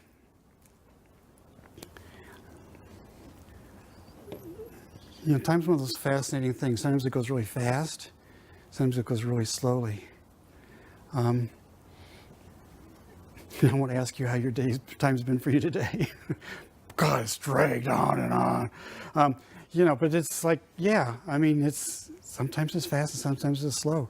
Sometimes when I'm lecturing or teaching, it's like, my God, I can't believe it's that late already. Right? And other times, it's going along pretty well. And we modulate too, given the experience of time. Kids who are deafblind may struggle with issues related to time. There's a friend of mine who is an intervener for a young man in Brazil, out in Manaus in the Amazon. And she went out there to work with him because he was just playing in the dirt and his parents thought there's nothing he could do. Now he's doing really, really well, having intensive one-on-one support. But the last message I had from her was struggling with teaching him time. He doesn't like to look at things particularly, so could he feel something to experience time? She uses a gesture for each morning, afternoon, evening, and night. But it's hard, and as he's getting to be an adolescent, he's developing some new interesting behaviors. And so she's struggling a little bit with the whole time thing. But part of time is learning sequences, that this happens, then this happens, and then this happens, and this happens. Right? That's one of the reasons why we do calendars, because it's nice to be able to lay things out in the passage of time. I got a slide on calendars coming up, so I probably should, and maybe the next one. But I don't ever use a Mac, but a Mac shows you what slide's coming next. People love that feature of it. PCs don't do that too much. But we do sequences. We think about the sequences of the year. So we're into autumn, right? Followed by winter. That's a broad sequence. Days of the week. Sometimes Monday, Tuesday, Wednesday, Thursday doesn't seem any different. But if there's not any difference, then kids are not learning about time. Because time is how things change. Time is all about change. Number. And as we think about increases in numbers, that numbers increasing are the way we represent time to people. So time is a number is a very important kind of sequence that's related to how we track calendars and schedules, which I'll come back to. Surveying the past, anticipating and planning for the future. I think in school we get so focused on what we're doing right now, we forget to talk about what we did and talk about what we will do. And we get just focused on the one. And yet understanding time is to talk about the past and talk about the future. So much of what we do in our general conversation with each other is to talk about what we did and talk about what we're going to do. If we leave that conversation out for kids who are deafblind, they're not getting the concept of time, right? We're just focused on moments.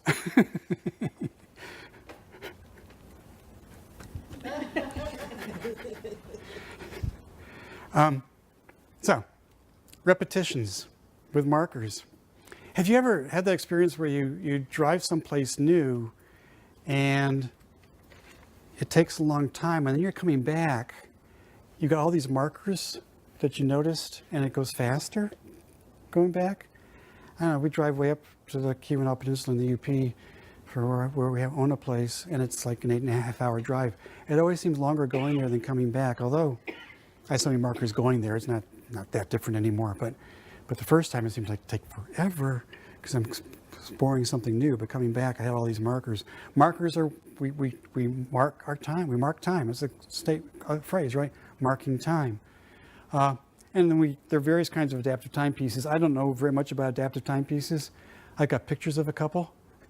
But there's so many different kinds of adaptations, and I was just dreaming about adaptations too. I mean, those things that would beep for people who can't actually see them. Obviously, the things that are tactile, that you can touch and experience time.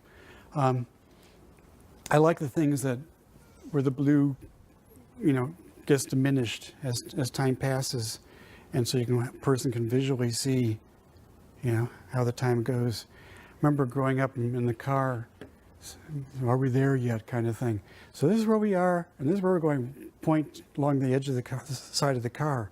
Where are we right now? And we're right here, and so this way to go. Those visual markers are nice. Okay, calendars. One way to increase predictability is to use a calendar. Look, August 25th, here we are, right? It's been on my calendar for a little while. Although Beth got a little worried because I kept saying, oh yes, right, when am I doing that again? And then finally it got put on my calendar, and then I knew. It gives you some kind of certainty. I can plan. I've got to have these PowerPoints ready, and because I like to prepare early, so I had ideas of them previous week. This day I pulled the first ones together. This day I pulled the last ones together. This day I went through them to see if I liked them. This day I rearranged them, right? And this day I practiced them, and this day I present them. Now, that's not my whole day, right? But in terms of planning, so calendars are extremely, extremely important. We don't function well without calendars to tell us what's going to be happening. If my Outlook didn't beep 15 minutes before something was going to happen, I would miss some things I'm supposed to do. But fortunately, it's on my calendar. Also, I tell people, if it's not on my calendar, it's not happening, right? And that's often because I forgot to put it there, but it doesn't happen, and so it has to get there. You review the beginning of the day, don't you? Sometimes, what's on my calendar for today, right? Well, kids want to do that. What's on my calendar for today? What's on my calendar for a week? What do I do during certain days? So the security of knowing what's going to happen next, whether it's next hour or next day or next week, anticipating things, looking forward to them. Does your calendar already have Thanksgiving on it? Yay, we'll get there. Or it has the first day of school on it. Oh, well. Got to do it someday. It's got my class. I teach 2 classes on Tuesday coming up. It's there on my calendar. I can anticipate. Alert to unexpected changes in routine. You ever cross things off your calendar? Yeah. Now, the earlier you can cross something off, the better. But if you've been waiting to have lunch with somebody and you're all excited about seeing a friend, and 5 minutes before lunch you get a text saying, sorry, can't make it, you cross it off, but there may be some disappointment with that, right? I got one friend talk about anxiety. It's not real anxiety, but she cancels at least 50% of the time on the day of. So it goes on my calendar, sometimes with a question mark. And then I wait during the morning to get that email or text saying, sorry, I'm sick, I can't do it. She gets sick all the time, which is one reason why, the main reason why. But I'm not totally confident. So changes in routine are going to happen. Allows for participation in decisions about events. So with the calendar, you can say, do you want to do this? Do you want to do this? Certain things in our lives we can't change, but certain other things in our lives we can, and we can make choices. Wow, making choices. Kids who are deafblind need to be able to make choices. Allows for conversation about what has happened. This is the part that people don't always do on the calendar system. So some pictures on the next page of some calendar systems, but you probably have used those. But you know, if it's typical thing is you've got some pictures representing an activity, and when it's done, you put it in the finish box. What people don't do often enough is at the end of the day or the shift or whatever it is, go through the finish box and say, remember we did this, and then we did this, and then we did this. You can add to that by making experience books, and you can say, remember we did this, and here's our experience book about it, and you can talk about it, right? Those are the kinds of things that we do all the time. We talk about, you want to see I got some slides coming up on my summer vacation, right? You all want to see that. But we talk about what I did in my summer vacation, which is pretty darn cool. And, you know, I can remember it fondly, and you can be bored. But we watch people's pictures anyway, right? Because we're polite. But what happened? We talk about that. Remember when we did this, right? We spent a week in Scotland because my wife's an Outlander fanatic. And saw this various sites where they filmed Outlander, and she was so excited. And it was cool castles, so I was okay too. Provides a mutual interested topic for dialogue. Here's something you can talk about. Things on the calendar, things that you did, things you're going to do. Clearly represents the passage of time. So things move. We move through the calendar. And reduces then anxiety about what is, and will happen. Because those are the things that people become so anxious about. It's unpredictable. We need the predictability. Being able to count on certain things. And in life, I think I was talking with you, Brenda, but in life, you know, things change. And you'll often get teachers who will say, they have to learn to adjust to change. That's true. But it has to be really controlled, and we'd rather not, frankly. The change is so much, the lack of change, the continuity, regularity is so helpful for our kids. And I get talks to families, and I will say, I know there's a real difference in terms of how well regulated we are. Some people are highly regulated and good with routine and predictability and brush their teeth the same way every time. Other people are very dysregulated and enjoy living in a certain amount of chaos, or if they don't enjoy it, they do it anyway. You know, my wife is more on the chaotic edge, and I'm more well, she'd probably say a great deal on the predictable, regular kind of thing. And when I go out of town, oh my God, you know, all the routines disappear. And she sometimes says, I really miss your being here because I got so discombobulated by all the, you know, I didn't get myself to bed on time, and I wasn't doing things. I wasn't remembering to eat, fix meals. And okay, what I say to the families is, if you're like that, change, because your kid really needs parents who are well regulated. It will be better for them. In a typical family, probably doesn't matter so much. But for our kids, having a regular routine is so, so helpful for them, whether it be at home or in the classroom. And I don't know if you've noticed how quickly they memorize routines. You know, they thrive on that. They have an uncanny ability to learn and memorize a routine very, very quickly. And that tells you something, right? It's solving a problem for them. That's why that behavior was chosen, of memorizing routines. It reduces anxiety, it increases predictability, and it gives them a confidence of knowing how to deal with a situation because I have a routine that I can follow in order to do it. So here's some calendars, and they're all different kinds of calendars, from very, very simple to much more complex. If you need work on developing calendars, then yep, it's Beth, the Deafblind Project. That's one of the things we do as the Deafblind Project, is train teams in how to do calendar systems.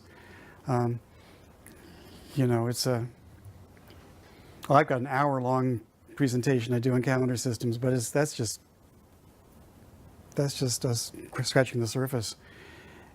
To do it right and to do it consistently. There you go. I didn't think about that before, but people can be very inconsistent in their calendars.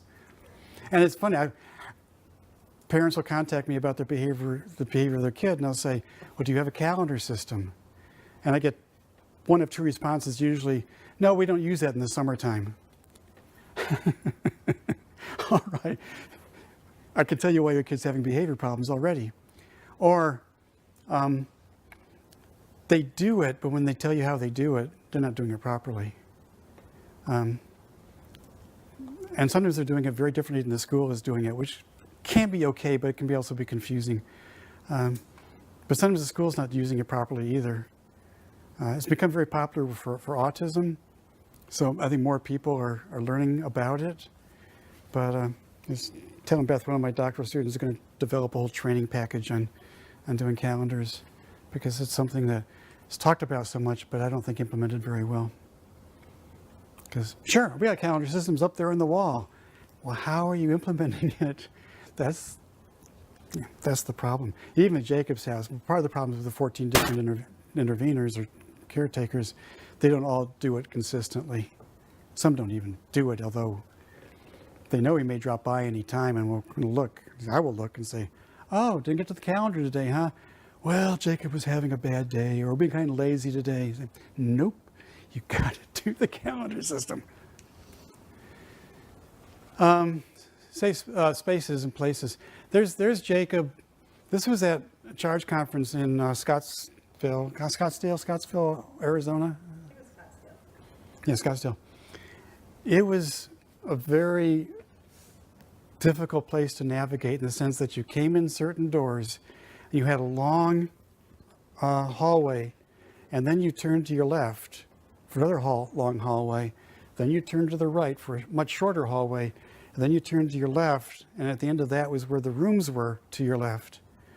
Jacob did it once, and then he had it, right? One of his caregivers was taking him to the hospital for blood work, and she was trying to find where the lab was. It's well hidden at our hospital here, and Jacob just kind of kept on pulling her. And she said, Jacob, I'm trying to find where the lab is. Finally, she couldn't find it. She said, okay, Jacob, take me wherever. He took her right to it. They learn these things, but of course it helps if the spaces are well organized, and the hospital certainly is not, and the convention center in Scottsdale was not. So markers to identify areas by use and function can be really cool, especially if you have different centers in a classroom. Now, I can see that that's the kitchen center, and that's the relax center, and that's whatever, but kids are going to need to know what they are by their function. So marking it well and making it unique. Don't change it from here over to here.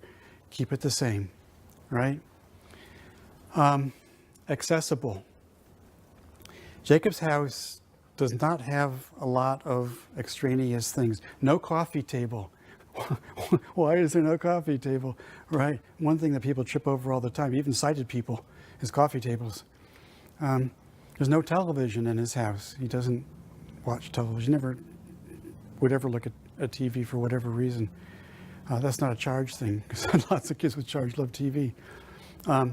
So it's gotten more cluttered than it used to be because his caregivers keep bringing things in, but I like to keep it as pristine as possible because it helps him to be able to move around with freedom. When he goes outside, he either uses his cane or guided, he holds on. Inside, he doesn't. He's perfectly independent, but he's not tripping on things because things are well organized. Consistent, we talked about that. Keep everything the way it's supposed to be, right? But the way it is so that they can access it. There's the word responsive again. An environment that responds to my needs. So if you can't always organize these things properly, but where are the restrooms located in terms of the classroom? You can't necessarily control that. I doubt that you can go ask them to remodel the school building for your kid. But it's nice when it's clearly identifiable place that's easy to get to. That's kind of responsiveness to the environment to people's needs, right? The way you structure the room in terms of chairs is responding to people's needs, you know. And if I'm the teacher and say, well, it always has to be a U shape for me, she had to leave early, so I can block it right. It's not about me, it's about the kids. Uncluttered routes. So one of the things that your OMB person is going to be doing is doing routes all the time, you know, upstairs, down hallways, to try to get the kid comfortable with identifying routes through the school building, as well as later on being able to identify routes for themselves. But depending on your degree of visual impairment, you know, knowing what the route is to go from your house to the store becomes incredibly important, right? So learning the routes. Now, we have control over the environment, then we can make routes that are relatively simple. But when we don't, how do we teach where there's a corner, where there's going to be traffic, where you can safely cross? You know, is there any kind of noise in the crossing thing that tell you that it's safe to cross right now? I mean, those things are, and then landmarks, knowing where you are in space. And they're so good at, you know, honest to goodness, I can take Jacob someplace if he spends like a day or two at that place. We go back a year later, he knows exactly where he is. He's developed the landmarks and remembers them, things that I can't do. But it's so important to him to know where he is that he learns these things without letting you know that he's learning them. It's remarkable. In your packet, there's an observation form which you can use to evaluate people and time and space within your classrooms. Again, I don't know how much what you can do about it, but I think it's still nevertheless useful in terms of thinking about how it is for the child, because their behavior will be an outgrowth of that, okay? The environment, people, space, and time are influencing their behavior all the time. So, feeling safe and secure. Therapy always works best in a safe environment, such as your old treehouse. So where do you feel safe and secure? You know, and I imagine we could do a show and tell, which you won't, but you could describe to us the place where you feel most safe and secure. Where do your kids who are deafblind feel most safe and secure? Well, we can't necessarily determine where it's going to be most safe and secure, but we can darn well try to make where they are safe and secure, which is all about the environment. Making the environment familiar, regular, responsive, and meeting basic needs. It'd be nice to be able to start a school year and say, I got this kid who's deafblind, and with the teacher, arrange the room so that it would facilitate what that child needs. If you're going to do a calendar system, where's that calendar going to be? Right? You know, if the kid's going to sit someplace where they have a desk, where's that desk going to be? You know, if there are going to be lots of aides in the room, how are they going to separate themselves so that people aren't tripping over each other? Lots of things to think about, which just doesn't seem to me to get thought about often enough. So, how can we create an environment that feels safe and secure to the client? How can we create an environment that's predictable to the client? How can we create an environment that anticipates and responds to the behavior of the client? Anticipates and responds. to the behavior of the client. Think about those words, because what we do in response is going to be a part of the communication that we have with one another. But the anticipating has to do about the environment as much as anything. How can we create an environment that's going to, because we anticipate certain behaviors, is going to mitigate some of those behaviors. And meeting basic needs, how can you create an environment that anticipates response to the needs of the client? All your clients have unique needs. Trust and safety, probably the most important. But beyond that, you want to teach them stuff. They're there to get an education. So for each question, consider the impact of people, time, space, and sensory impairment on those particular issues. We already looked at Eddie. I don't know why I got Eddie in there twice. We don't have to look at Eddie again. That was tough enough the first time. But without looking at the video again, is there anything in the environment there that you might change? We don't see a lot of the environment, so I'm not. The lighting. The what? The lighting. The lighting is kind of dark. Carpet. Sorry? Carpet. Carpet? Carpeting. Yeah, carpet is. Maybe wood would be a better option. Or maybe something that's not as plush. You could have a rug that's not plush. Yeah, that's worth thinking about. There's not a lot in his environment, so maybe that's good. But maybe he needs more things that are accessible to him. It's bare. It's bare. Yeah, it's safe. Not a lot of things to trip over. Which is good, unless he doesn't have accessible what he needs. One of the things that's incredibly important is have communication accessible. So if you have a PECS book, for example, with communication pictures, if it's on a shelf someplace, it's not doing the kid any good whatsoever. I knew a teacher, the kid had an FM system, right? So the teacher would wear a mic, but the teacher didn't think that was important when the kid left the room, so it was all shut off. And so the kid was deaf on the playground. Which is, I understand there'd be some difficulties in managing that. And some teachers who said, this is such a bother, it's not helping me, and wouldn't use the FM system. You can't take communication away from somebody. So I don't know what he needs in terms of communication. I'm not sure if ever, actually, I probably have met Eddie. I know his mom really well, his sister. So we need to take a closer look. When behaviors seem odd, dangerous, inappropriate, people are quick to want to eliminate them. That's the problem. That is the big problem, when the first impulse is to get rid of the behavior.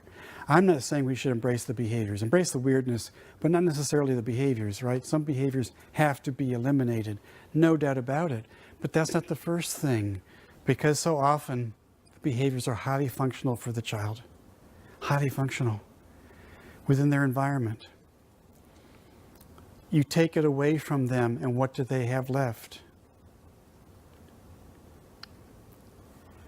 Therefore, we have to determine the source or purpose of the behavior before trying to eliminate it, and provide them with an alternative to that behavior that will help them to still function. If you can't stand to see a kid sitting at their desk with their hand holding up their head, well, I think you need treatment. But if you can't stand that, can we get him something else to hold up his head, right? Because the kid needs, in order to be able to function, something to support their head. It's just the way it is. As we've seen, there's several ways to help identify the function or the purpose of the behavior. You can look at the social-based kinds of things. I think they want attention, or they're trying to be the boss. You can look at the sensory kinds of things. They're trying to deal with over-arousal and under-arousal. And as we notice that, it's communicating to us. They're communicating to me that they need attention. They're communicating to me that they need control over their arousal level. These things are what help you to get someplace. So always check for pain first. Always, always, always. This thing drives me crazy. I've heard some people say that kid has a high pain threshold. In other words, what would have to hurt me enough to feel pain? They can feel a lot of it before it hurts them. That's dangerous thinking. We didn't used to think that children felt pain. I went to the dentist for years having cavities filled with no Novocaine, nothing, because I was just a kid, right? People assumed for many, many years that people who were intellectually disabled felt no pain. People feel pain. Some people develop a rather high pain tolerance. You know, as you get older, you get little bits of chronic pain here and there. You learn to live with it. And I think our kids are probably experiencing a lot of pain that they've just gotten used to. And so it's no big deal, right? So that makes us think there's a high pain threshold. But no, they're just tolerating it really well. It is still affecting them. It's still affecting their brain as it develops. It's affecting their mood. It's certainly affecting their behavior. So, yeah, always check pain first. Does the behavior seem to help the person to function? I love that picture. I wrote an article for a journal and talked in the article about hanging upside down. They said, could you provide a picture of a kid hanging upside down for the journal? And I had some old ones, but I guess a new one I asked on Facebook, and this is the first parent who responded to send me that one. I said, perfect. So that's a now published photo.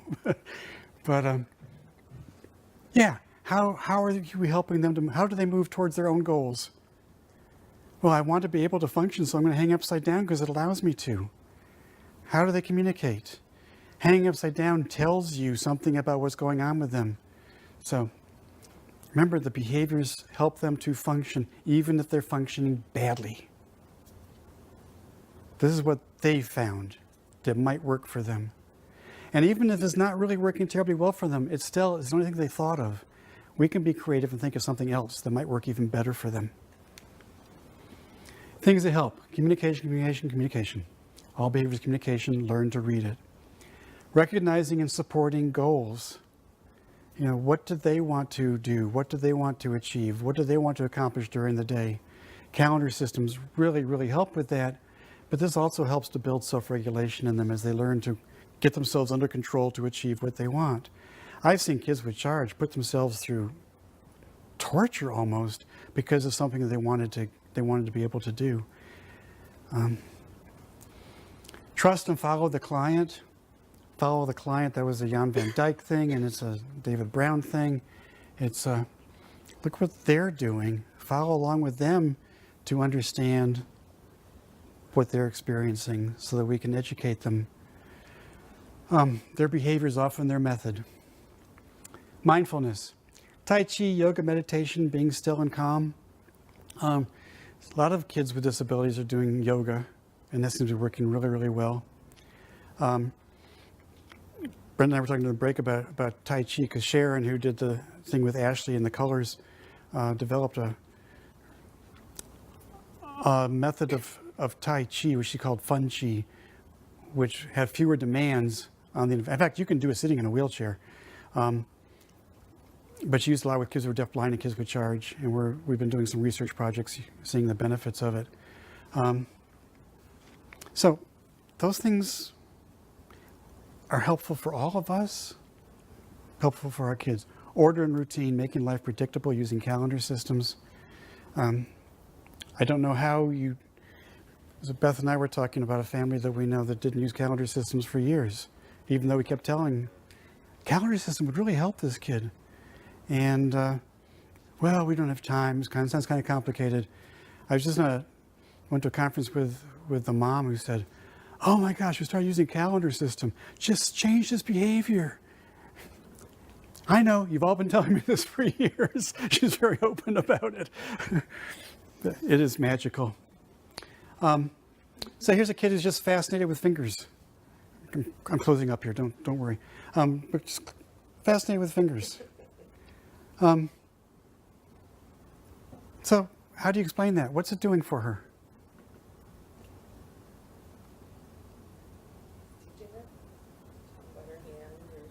Teaching her about herself. Teaching her about her hands and fingers. Yeah, there's education going on there. What else? Yeah. Just space, the use of like recognizing the space that's coordinated with her body. I don't know how to say that. Yeah. So my fingers are connected with my body, and as I move them, I'm recognizing that I have some control over that. That's really nice. Yeah, really, really important. And people can look at this and say, self-stimming. Good. Self-stimming equals good. We all self-stim. You guys have been self-stimming all day today. As you squirm in your chair, and Beth's doing her neck over here right now, it's all self-stimming. It's fine. She is maybe looking at lights through her fingers, which is very, very interesting to see how the light changes as that really is kind of cool. I'm not sure I've studied it that carefully before. Y'all want to join in? It's kind of fun. So it's functioning for her. We're in the change hierarchy. Is this something that you want to change? If she's lying there doing it 24/7, actually I'm more concerned about you than I am about her, because you're not providing an environment which would provide alternatives to this. But if she wants to do this for 5 minutes and nothing else, I think, why not? It's not. What's the child saying? If you put it into words. This is cool. This is cool. Yeah, this is interesting. Boy, I like this. Yeah. Is it due to pain, sensory issues, or anxiety? Could be sensory. Sensory is the most likely, I would think. But as I thought about it here, a kid who's experiencing pain might want to do this to distract themselves from the pain. Same thing with anxiety. A kid could be doing this to distract themselves from anxiety. But I think sensory makes the most sense, but you have to know the kid and when they're doing it, the context in which they're doing it. Does the child have problems self-regulating? And it's a whole nother hour on self-regulation, which I didn't want to have to give you, but just because it's just very technical. But if the kid's not well regulated, it could be that this is all that they're kind of randomly doing. But yeah, well, in what environments does this occur? That's kind of a cool one though, right? It's when you walk into the room and they're doing it because they've been alone for so long and now they're just doing it. That's not so good. But you've just been out for a walk and now you've come back and they're lying on the couch and they're doing it. Okay. We all take breaks. How does it help the child? And, it can help them because it gives them some distraction. It can help them because they're, learning about the connection between their fingers and the rest of their body. Or it can help them because they are getting their visual sensory system turned on, right? Because you're actually enhancing what vision you have by doing something like that. So that could be helping. Remember the child self-stimulation behaviors. I like this. This is actually one of David Brown's very boring slides, but I like the point of it. This is on tape, isn't it? Yeah. David, I love you. Remember that child self-stimulation behaviors can indicate what's wrong, missing from their environment. Can also sometimes point you towards the solution to the problem. We think about, again, self-stimulation is bad, but why are they self-stimming? And that can point you to some really interesting findings about the kid. They're self-stimming because they're not getting stimulation from anywhere else. It has to come from me. Or they're self-stimming because they're not getting input that they need from the environment or from things around them. So that can point the way to some interesting conclusions. So there's no easy answer. Every child's unique, every circumstance is unique, each one of the kids you're working with is unique, and you have to figure out your own way towards the kid. That's why it's, when that's the problem with going to a behavior workshop, is they're going to tell you how to treat the behavior of your kids. No, I can't tell you how to handle your individual kid. All I can do is give you ideas which will allow you to rethink maybe your kid and do it differently. It can be hard to find expertise about deafblindness in medical and educational communities. You think?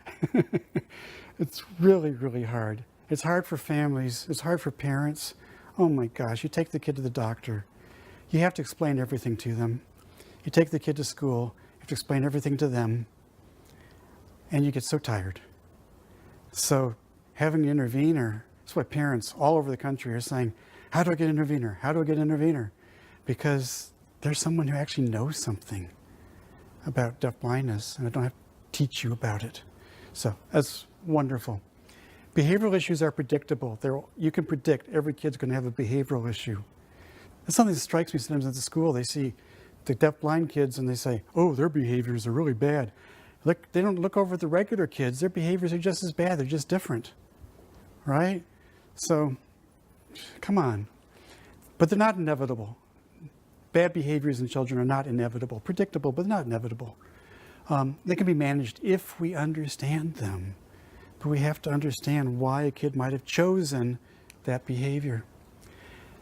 There's Jacob. He's out riding his adaptive bicycle, enjoying the world. I like that picture because he's going out into the world, which is what you are doing. You are preparing the kids to go out into the world. And as an intervener, you are facilitating that connection between the child and the world that they can't access on their own without you to help them access it. They're not accessing you, they're accessing the world that's out there. You're the intermediary that's making that possible for them. Incredibly difficult role, incredibly important role.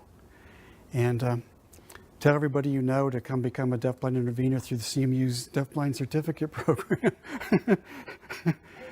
Yeah. So, that's all I got for you.